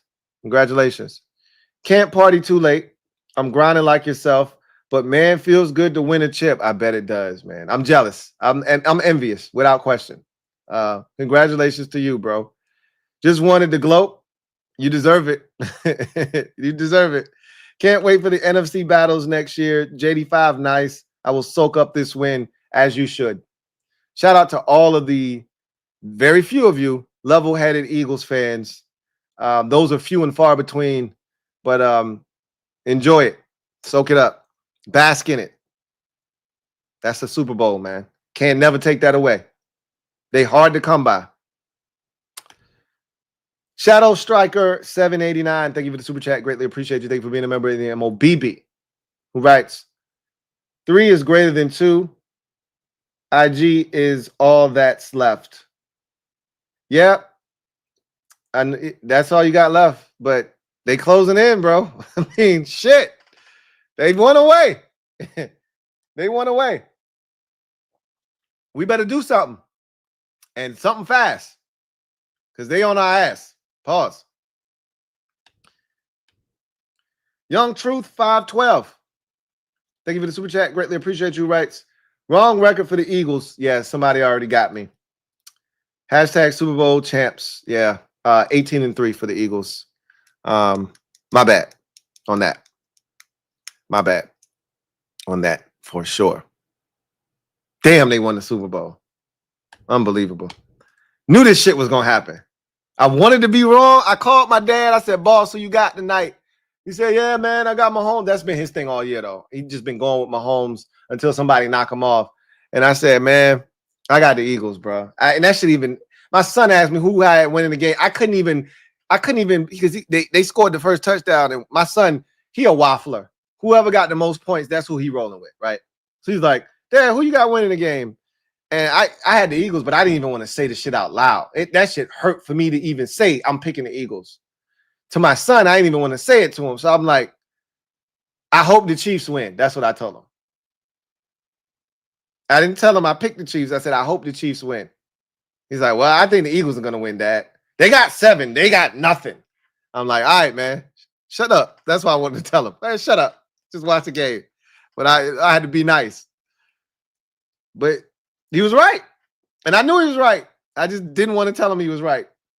I did not want to tell him he was right. Royal Stacks, been a member for 5 months, who writes, F 6 months of trash from Eagles fans. They earned it. Yeah, they did. F is right. Now we got to take it. This shit is going to be brutal, bro. Brutal. Red Boy, thank you for the super chat. Greatly appreciate you. Double up. Thank you for doubling up. Who writes, what do you think about bringing back Chase Young? Talked about it before. I'm good. If they decide to do it, I'm not opposed to it, but that ain't my first option, and there's a lot more options before you get to Chase Young. He's to me, he's Jadeveon Clowney. Everybody said that's who he was going to be after, the second year of his career. He's going to turn into Jadeveon Clowney, and that's he's a hired gun. A guy you give a 1 year, $10 million deal to, and you hope he plays well, stays healthy, and then you don't want him back after that, though. He goes on and goes somewhere else, right? Just like Jadeveon Clowney. He's a hired gun. I'm good, though. Did the Chase Young thing. Don't need to do it again, right? I'm good. Ethan Dykes, thank you for the super chat. Greatly appreciate you. My guy, thank you for being a member of the MOBB, who writes, Kendrick just buried Drake for life. RIP. Let's talk about it. So, the halftime show was epic, and I love K-Dot because he's so petty. So petty. So he brings up the sue. He said, so, girls, what y'all think about this? Should we do it? They probably sue. They like to sue. He said they like to sue. So he played the beat a little bit. Then it cut off, right? He's like, nah, I'm going to slow it down. So that was the first jab. Bop. Take that with you, right? First little jab. Bop. Take that one with you. Still hadn't said his name yet. Then he does the Heart Part 6. SZA comes out for the first time. And then they get to Not Like Us. And, of course, you knew he was going to do the verse where he said his name. Say Drake. And then he looks into the camera, and this shit is going to be a meme for decades to come, right? That man says, say Drake. And he cheeses like this into the camera. Say, oh, Kendrick is so petty. Say Drake. I heard you like him young. I said, oh, shit. Then, he did the, got to A minor, and the entire Superdome said A minor. I said, oh, hell. he threw at least 4 or 5 jabs. Then it was epic because he had Serena out there. She got her lick back on Drake. She was crip walking like her life depended on it. She was out there cripping. Take this one, Drake. Pop. Take one. Yeah, Serena, let me get mine in. Let me get mine in. Ha! Let me get mine in. Right? Everybody was just taking their turns. I said, man, it's over for that dude. And here's the part. I was talking to my wife before I came on here. We were talking about that because Not Like Us was stuck in my head. Like, I was just sitting there. I wasn't even thinking. I just subconsciously, I was whistling and shit. I'm like, why am I whistling? Why am I humming? Why is this stuck in my head? It was just subconsciously stuck in my head. So she started laughing. And I was like, what you laughing at? She was like, I'm laughing at you. So I said, man, here's the problem with Drake. I said, you saw he cut his hair, right? He just had a concert. He had a shirt with bullet holes in it. He came out with smile like, oh, shut up. Right? Here's the problem with Drake is he's so obsessed with trying to get back at Kendrick. Bro, you lost. It's over. Let it go. Right?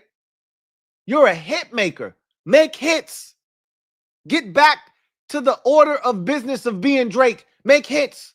He can't even focus on being Drake because he's so obsessed with trying to get at Kendrick that he's losing sense of self. You're not a rapper for real. You're an artist, okay? You sing, you make hits. That's what you do. That's your lane. Be you. Somehow, somewhere along the way, I guess when you get in a couple of these beefs, you think you're a rapper for real. But I thought we established this when you already got taken out back, pop, 2 to the dome against Pusha T, that this ain't what you do for real. You let Meek Mill give you this false sense of, I can do this. That ain't you. Be you. That's a whole MusicHead University conversation, though. And so, if he just go back to being Aubrey, he'll be fine. But he's so obsessed with this. He's so consumed by, bro, you dead, and you best stop. You best stop. Because he got more. You just got shitted on in front of 70 million. You want more? What you want, money? More? As a wise man once said. Ethan Dykes, thank you for the super chat. Greatly appreciate you. Double up. Thank you for doubling it up. Who writes? This man really said, hey, Drake, smile. Man, that shit took me out. He said, say, Drake. I mean, he did the head turn and everything. Say, Drake. I heard you like him, yeah. You better not ever end up in cell block 1. Oh, shit. He's so petty. I love it. I love it. I love it. I love it. Kasim War else. Thank you for the super chat. Greatly appreciate you. Who writes, Eagles fans blowing up my phone mid-game about Jaden. Even during the Super Bowl, they worried about us. I said on socials, we might as well be SWV to Eagles fans because we always on their minds all the time. We might as well be SWV because they always got us on their mind. Always. All of the time. On my mind. That's what Eagles fans got us always on their mind. Because I'm like, bro, you in the midst of putting belt to ass. You got your foot so far down Patrick Mahomes' ass, he's coughing up shoelaces right now. Yet, you replying to a tweet that I'm making about Jaden Daniels. Make it make sense. If I'm in the process of stomping out the 2-time defending Super Bowl, you think I give a shit what Eagles fans is talking about? Not I. But again, it's levels to this shit. And we ain't cut from the same cloth. So it is what it is. Because what I'm going to tell you right now is I don't give a damn what no Eagles fan talking about. If I'm in the process of hoisting a Lombardi, can give two shits about what you're talking about. But again, it is what it is, man. It is what it is. Metaphor, thank you for the super chat. Greatly appreciate you. Thank you for being a member of the MOBB who writes, T Swift just announced her engagement to Goddard. Hey, it's all about winning, man. Everybody wants to be with a winner. Jake Fleming, thank you for the super chat. Greatly appreciate you. Jake Fleming, thank you for being a member of the MOBB who writes, when they said Caleb looked like Mahomes, this must have been what they meant. This Super Bowl was all about hate. Kendrick hates Drake. Philly is a hateful fan base. People hated Mahomes, and we all hate Philly. This is and how many times did they play the hate commercial with Snoop Dogg and Tom Brady? At least 3, right? We had to watch that bullshit ass commercial 50 times. I hate the way. I hate the. I hate. My son was like, "What's up with that?" I was like, "I don't know, son. I wish I could explain that to you, but I don't know, man. I don't know, dude. I wish I had something for you on that. I don't. This Super Bowl was all about hate. And I hate that I didn't get what I wanted. But such is life, Jake. Such is life. Ethan Dykes, my guy. Thank you for the super chat. Greatly appreciate you. Who writes, want to say what a fun year, Louie. It was a fun year, but it did not end the way we wanted it to in the championship game, and it damn sure did not end the way we wanted it to tonight. So it was a fun year, but shitty ending, man. Really shitty ending.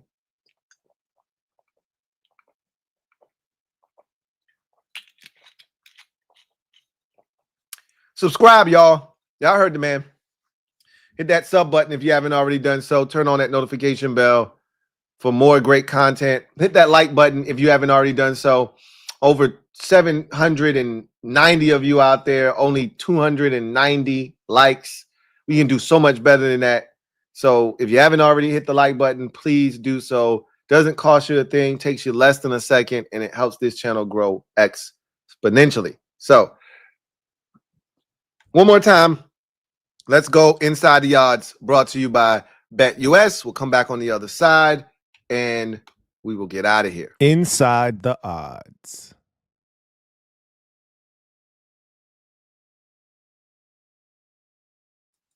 Looking for a new book this season? BetUS has you covered. Fastest payouts in the industry once again. Did you know that BetUS also has a casino? Check it out. Also, get up to 10% back on your net losses twice a year, as long as you've been active within the last 6 months. And here's the kicker. If you haven't used BetUS before, get a 150% sign-up bonus on your first deposit up to $2,000 and 125% on your next 2 deposits up to $2,000 when you use the promo code YouTube150. Also, bet responsibly. Don't bet more than you can afford to lose, and do not chase your losses. One of the most dangerous things one can do. Let's take a look at some fun BetUS odds for the Super Bowl. Position of players to pour liquid on the winning coach. Offensive was leading the charge at -110. Defensive players at -130, both. So we had 2 offensive guys, A.J. Brown and Devontae Smith, pour the Gatorade on Nick Sirianni. So the one with the best odds turned out to be the case at -110 with the offensive players doing it. What color would the Gatorade be, right? What color would the liquid, as they termed it, be on the winning coach? Again, green, lime, yellow. That was the color, right? That's the most universal color. That was -200, and that's what it turned out to be. Purple was in second at +175. Orange was +250. Blue was +600. Red, pink, +800. clear water plus 1,200, none plus 1,800, which that wasn't going to happen. Anytime a team wins, they're going to pour something on the coach. So just a matter of what color was it going to be. Turned out to be the standard operating procedure color of yellow, which was the lemonade, the Gatorade color of choice. And then finally, the last one was, will the sports drink liquid be poured on the winning coach before the end of the game? Usually that is the case. We've seen instances where the coach is going to shake hands at midfield with the opposition's coach, and then the Gatorade gets poured on them. Most times you're going to get the coach in the final waning moments, especially of a blowout like this was, where there's plenty of time late to get the coach. They got him with about, just a shade over 2 minutes left in the game. And so, yes, minus 175, which was, we didn't think that would be the case, because if it's a close game, you're not going to be able to pour it on the coach in a close game, right? And an ass whooping, that's when it happens, like it did tonight. We didn't anticipate an ass whooping. We thought this was going to be a close game. So the no easily could have happened if this was a nail biter, like we got the last time these two teams met, but that wasn't the case. Yeah, we got a straight ass whooping here. So the plus 130 no was not in play, because this game was over well into the, this game was over at halftime pretty much. The Chiefs needed to do something with that first possession starting the second half, and Mahomes got sacked another 2 times, I believe, and that ended that, right? So this game was over at halftime, and they poured it on him before the game was over. So yes, at minus 175. Shout out to BetUS once again for sponsoring this stream. So Ham Solo is going to take us home. Thank you for the super chat. Greatly appreciate you. Ham Solo writes, hey, Lou, Eagles fan here. You guys made this season more fun. Your future is bright with JD5. And I look forward to the rivalry that I think is going, because you guys are young. Like, this is the crazy part about the Eagles. They're not going away. This is a young team. They're built to last. We're a young team. We're not going away. They're not going away. It feels like the beginning of a budding rivalry, one that I look forward to, because iron sharpens iron. If you can make it out of this division, if you can beat the best of the best, which the Philadelphia Eagles have proven they are, then you got a shot to beat anybody. What we found out about the NFC North this year was that division wasn't about that life. They played the AFC South, the worst division in football. They beat up on the little sisters of the poor. And when they got to tough competition around the league, they wilted. They folded up like cheap lawn chairs, because iron sharpens iron. And they weren't that good in that division. Minnesota wasn't that good, as we found out very quickly. The Packers weren't that good. And we know the Bears were ass. And the Lions were good, but they had injuries. They had injuries, and that caught up to them. And so the NFC East is good. The two teams representing the conference in the championship game. So if you can get out of the NFC East, you got a legitimate shot of winning it all. So I'm looking forward to doing battle with the Eagles for the future. In the next 5 to 7 years, this should be a lot of fun. And now, with you guys being the defending champions, it takes it up another notch. Makes those games mean that much more, because now you're the measuring stick.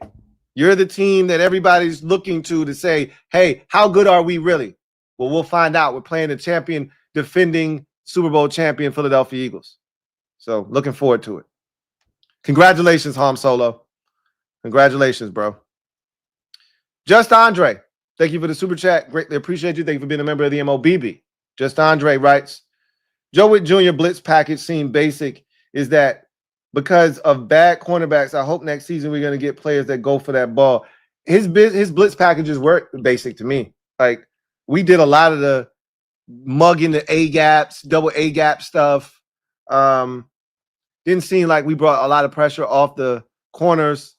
We didn't do a lot of faux blitzing, which is like you fake the blitz. You only really rush forward, but it feels like pressure because of the way it came and from where it came from. You look like you're overloading this side, so they slide protection to the left, and the pressure comes from the right. Like, we didn't do none of that shit.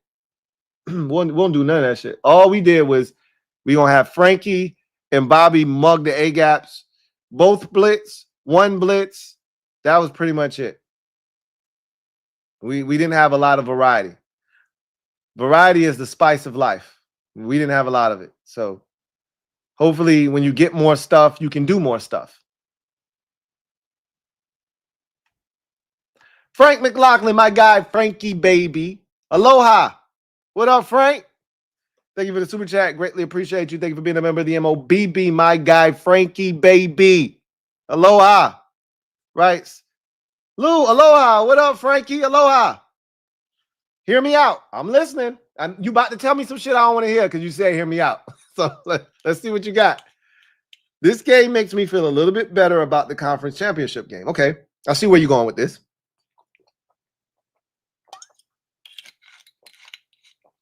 That Chiefs team was a good team. At least we were competitive for 3 quarters. We just let go of the rope that last quarter. We've got a bright future. Okay, that wasn't too far-fetched. Yeah, no, I agree. Really disappointed in Kansas City tonight. We were far more competitive. You know, our score was 34-23 after 3. Now, that fumble by Austin Eckler happened at the end of the 3rd quarter, and it pretty much put us in a tough spot because they were driving late in the 3rd quarter, which they would score a touchdown, take the lead, and that was that. Or not take the lead, but go up 18, and that was that. But we would ultimately, like you said, let go of the rope, and they would get out of control. But that was a competitive game, right? We had our chances in that game, and we blew it with turnovers every single time.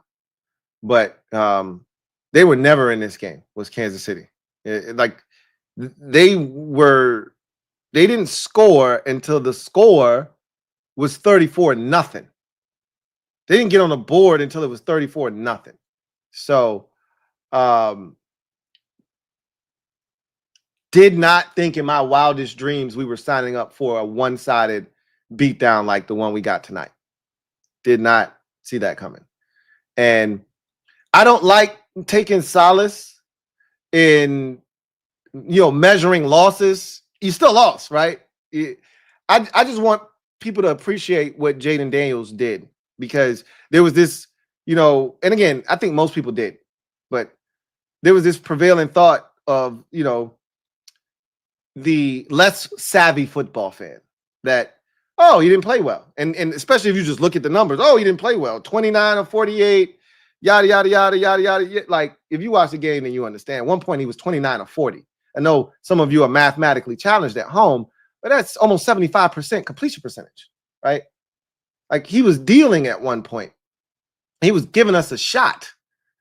He was fighting his ass off despite being pressured and having to pretty much do it on his own with no run game. He was our leading rusher in the game, and he played well. And if it'd be one thing if he did what Mahomes did, which is turn it over, throw interceptions, not give it. The turnovers came from everybody except Jaden until the last one. And again, that was late in the game. We're down 8 million points. I'm gonna just give a guy a chance to make a play, and he didn't make it. Like, nobody counts that turnover. You can if you want, knock yourself out. The 3 fumbles are what killed us, especially the one by Eckler. That was the game clincher. So Mahomes didn't give his team a chance. He played poorly, right? It starts up front. They didn't give Mahomes a chance. And in turn, we've seen him in, other situations find a way, right? That's what you expect from Mahomes. Mahomes always finds a way, right? Not tonight. Not in these Super Bowls. Not against Tampa in 2020. Not tonight against the Eagles. When it's bad up front from Mahomes, it's really bad. Because generally, when it's this bad, it's against the best that the league has to offer, and he can't overcome it. And we saw it again tonight. Hats off to the Eagles. But the future is definitely bright in Washington, without question. We didn't need the Chiefs to get their asses handed to them for us to feel better about what we did. We already felt good about our season, and we know we didn't play well enough. We made too many mistakes in the championship game. or else it would have been a closer game. One that we thought we could have won. But you can't turn it over, 4 times, and those 4 turnovers turn into 28 points and expect to beat anybody. Let alone a team that's on paper, talent-wise, better than you, superior to you. You have no hope, no shot if you're going to do that. Just Andre, thank you for the super chat. Greatly appreciate you. Double up. Thank you for doubling up. Who writes, do players develop and get better every year under Quinn and Witt? Do they have a history of developing players? Joe Witt does. That was one of his specialties. But I can't say that they have a track record of doing that in the positions that they're currently in. I don't know if players develop and got better under Quinn in Atlanta. I can't say that. But that's not his job. His job is to help the team develop and get better.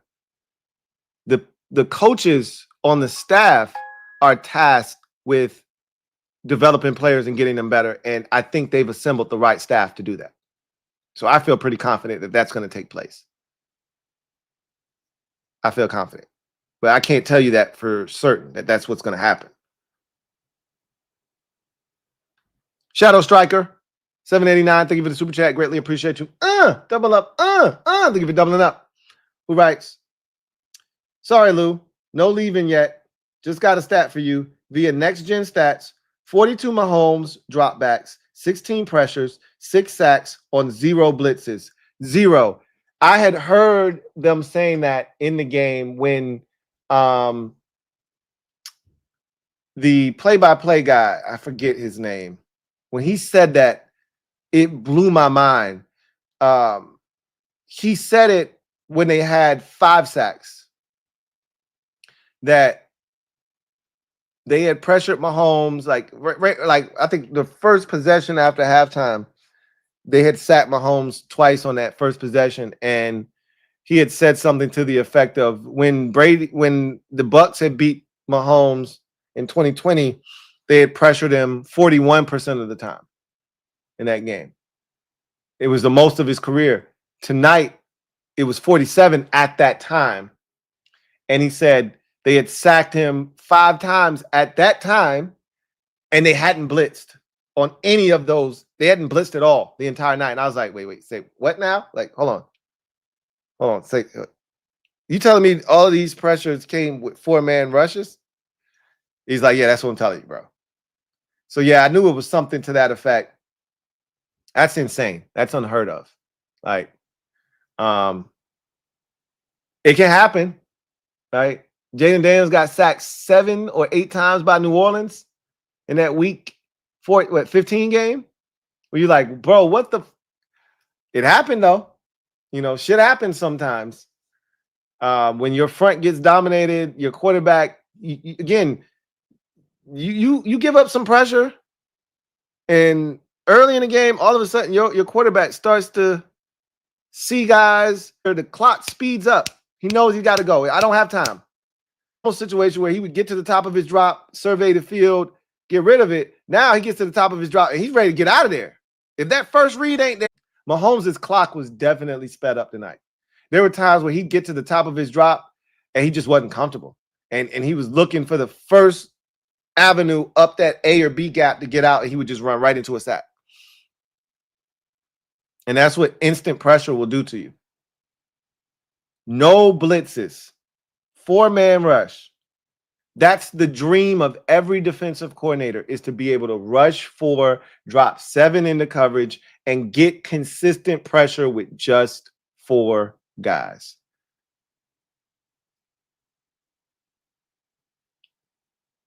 Man, that must be that must be nice. Must be nice. You gotta give credit to Philadelphia's front, man. That's how every defensive coordinator draws it up. And they went out and they executed like nobody's business. Credit to them. Credit to them.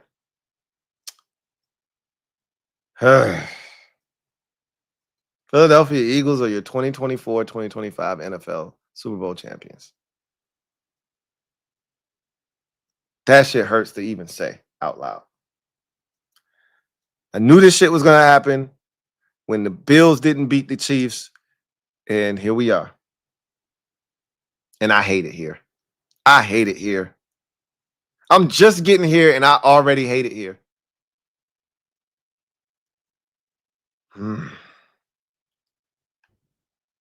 Heel Blue, thank you for the super chat. Greatly appreciate you. Thank you for being a member of the MOBB, who writes, Philly's trenches is the reason why I think Washington needs to aggressively pursue Garrett and others. Try to match them both sides of the ball. That's the goal. The goal is to put yourself in that position, but the first thing you have to do is be able to protect Jaden Daniels. Yes, you would love to be able to get after the opposing team's quarterback, and that is the goal, right? To be able to rush, to be able to cover, to be able to tackle, to be able to do the things that you saw the Eagles do. But the biggest takeaway from this game for me was Kansas City couldn't block a four-man rush. You should be able to protect against a four-man rush. The Eagles didn't do anything exotic. They didn't blitz. They did what they've been doing all season. Rush four, play coverage. And they couldn't even protect against a four-man rush. That's why they lost this game. They could not protect their quarterback against four-man pressure.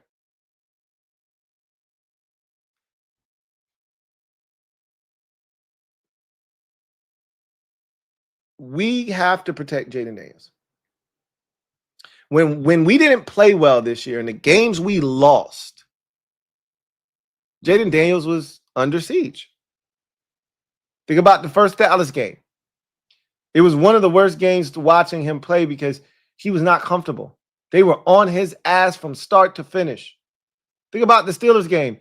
All they did was play man coverage. They didn't do anything special. He just missed in that game. But they did get pressure on him. They did sack him in that game. You know, think about the first Eagles game. Pressure. Pressure galore in that game. Think about the championship game against the Eagles. Pressure. He was running around. He had to make shit happen. We couldn't protect against four-man fronts. Teams aren't going to blitz Jaden Daniels because it's not a good idea. It's not a good idea to blitz Jaden Daniels.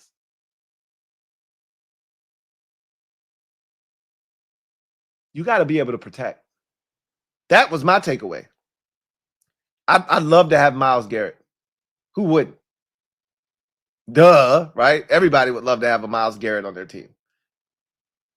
We got to be able to protect the damn quarterback. That's my biggest takeaway. The Eagles dominated the trenches. Both sides. The Chiefs couldn't get consistent pressure with just four. They had to blitz. And Straight Jacket made them pay. He made them pay. And they did a good job of picking up the blitz. And I told you, I thought one of the biggest adjustments made going into the game was Philadelphia coming out with tempo on obvious passing situations, especially third down. I thought that was a big curveball that the Chiefs weren't ready for. Now they couldn't get to their exotic pressures. Because when they were able to dial it up, they had Amina who was offsides one time. That would have knocked them out of field goal range. It didn't matter. Hurts ended up throwing an interception anyway on that drive. But when they were able to line up and do the things that they wanted to do, it caused problems. The interception is a great example of that. There's probably like a miscommunication between Straight Jacket and AJ. Straight Jacket was looking for the back shoulder. AJ was running the go ball. He threw it behind him, or maybe he just missed. It looked like it was a miscommunication, but that's pressure, right? To me, that's what you got to do to Jalen Hurts. You got to speed him up. If you let Straight Jacket stand back there, he's going to pick you apart. And nobody, and I mean nobody, check the numbers, gets more time to throw the football from snap to throw than Straight Jacket? Nobody.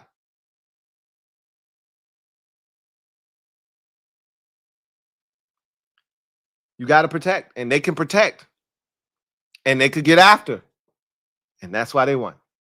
To me, you got to be able to protect, because this is a different game if the Chiefs could protect Mahomes. Different game.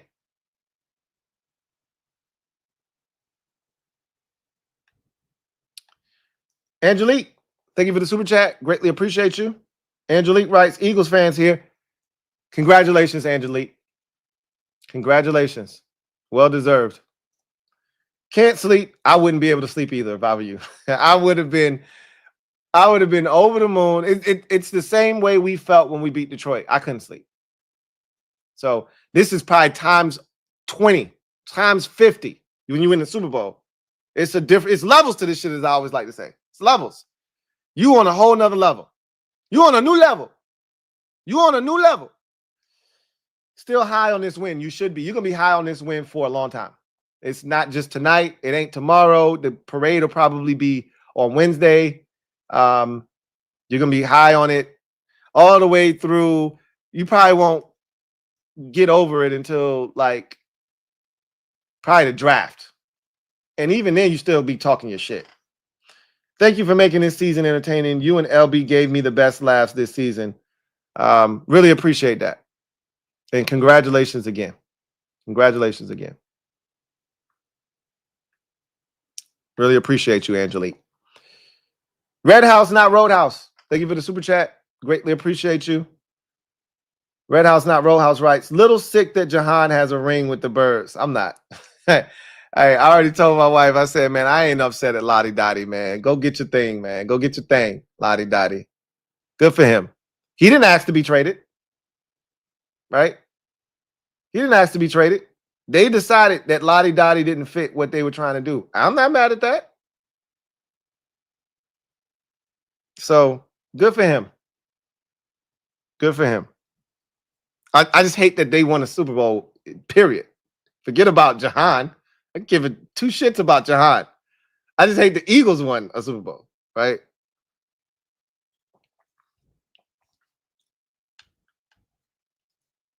No worries. We'll get ours eventually. We'll get ours eventually. But I digress. That's going to do it for me, your man Louie T, here on this Super Bowl 59 overtime edition of the show. The Philadelphia Eagles, the nasty, despicable, scum of the earth Philadelphia Eagles dominate the Kansas City Chiefs and stop their quest for a three-peat. They don't just stop it. They obliterate it. 40-22, and the score is not indicative of how one-sided of an ass kicking this truly was. This was a 34-0 game at one point.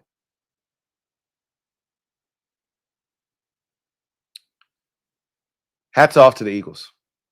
They've been a dominant defense since about week 5. And they just took out a Chiefs team that had struggled on offense this season, but had been really good at keeping the game close. 12 of their, 17 wins this season, I think, had come, less than a score, right? They knew how to keep it close, and they knew how to win those games. Well, they couldn't keep it close today. And that's a testament to the Eagles. They put their foot on the gas, they put their foot on their damn necks, and they never let up. Now we got to deal with Eagles fans throwing this in our face for 6 months, and they're going to tell us, now we one Super Bowl away from you. Yeah, I know. We got to hear that shit. I know. To the victors, go the spoils. They earned it. Now we got to deal with it. Congratulations to the Philadelphia Eagles for their second Lombardi in franchise history as they defeat the Kansas City Chiefs 40-22 in Super Bowl 59. Straight Jacket Hurts is your MVP. Well-deserved. He played really well in this to be made. It's a total team effort, man. They in the entire postseason, they won on all three phases. Special teams was outstanding. They forced turnovers on special teams in 2 of the 3 games leading up to this one, right? One against Green Bay, one against Washington. They created turnovers in every single game in the postseason, right? Every single game they created turnovers. And they took care of the ball. They only had 1 turnover the entire postseason, and that was tonight. Straight jacket interception that he threw. But they played good football. They played clean football. And we talked about how good this roster was. They proved it. They proved it. Anyway, I digress. You guys get out of here. Enjoy the rest of your evening the best you can. Enjoy it the best you can. Eagles fans are enjoying it. Everybody else, not so much. Everybody else, not so much. I'll see you guys tomorrow. We'll have a podcast episode, more likely than not, because a lot has transpired since the last time we spoke. Deebo Samuel now has requested a trade, and the 49ers have said, yeah, go ahead and see what you can get done. So he's now on the market. Aaron Rodgers is no longer a Jet, essentially. Now Devontae Adams probably is going to follow suit. So there's a lot to talk about. A lot has transpired, and a lot more is to come. And now we have a new Super Bowl champion. So there's something else to dive into. So we got a lot to discuss. So I'll probably see you guys tomorrow, but this stinks. I hate it here. I hate it here. I'll see you guys next time. Until then, congratulations to the Eagles once more. My mouth feels dirty. I feel like I need to wash it out with soap. For Chiefs fans, nothing to be, sad about. You won 2 in a row. Just couldn't make it a third. The only thing that I'll say is this the beginning of the end? Probably not. But Andy Reid isn't getting any younger. Travis Kelce isn't getting any younger. I'm not saying. I'm just saying. Mahomes is still damn good, and they're going to fix the offensive line woes because this is what happened the last time. Then they overreacted, spent a bunch of money, and got it fixed. And next thing you know, we're talking about 2 straight Super Bowls. But this might not be like the last time. AFC is getting better. The entire league is getting better. And the Chiefs aren't getting better. The record says that they're still good, but we watched the games. We saw the outcomes and how they were achieved. Again, I'm not saying. I'm just saying. Anyway, you guys take care. I'll see you tomorrow. Maybe a good night's rest will make you feel better. I doubt it. I doubt it. There's no feeling better about this. It's going to suck just as much tomorrow, if not more. You guys have a good one. Take care. God bless. Good night.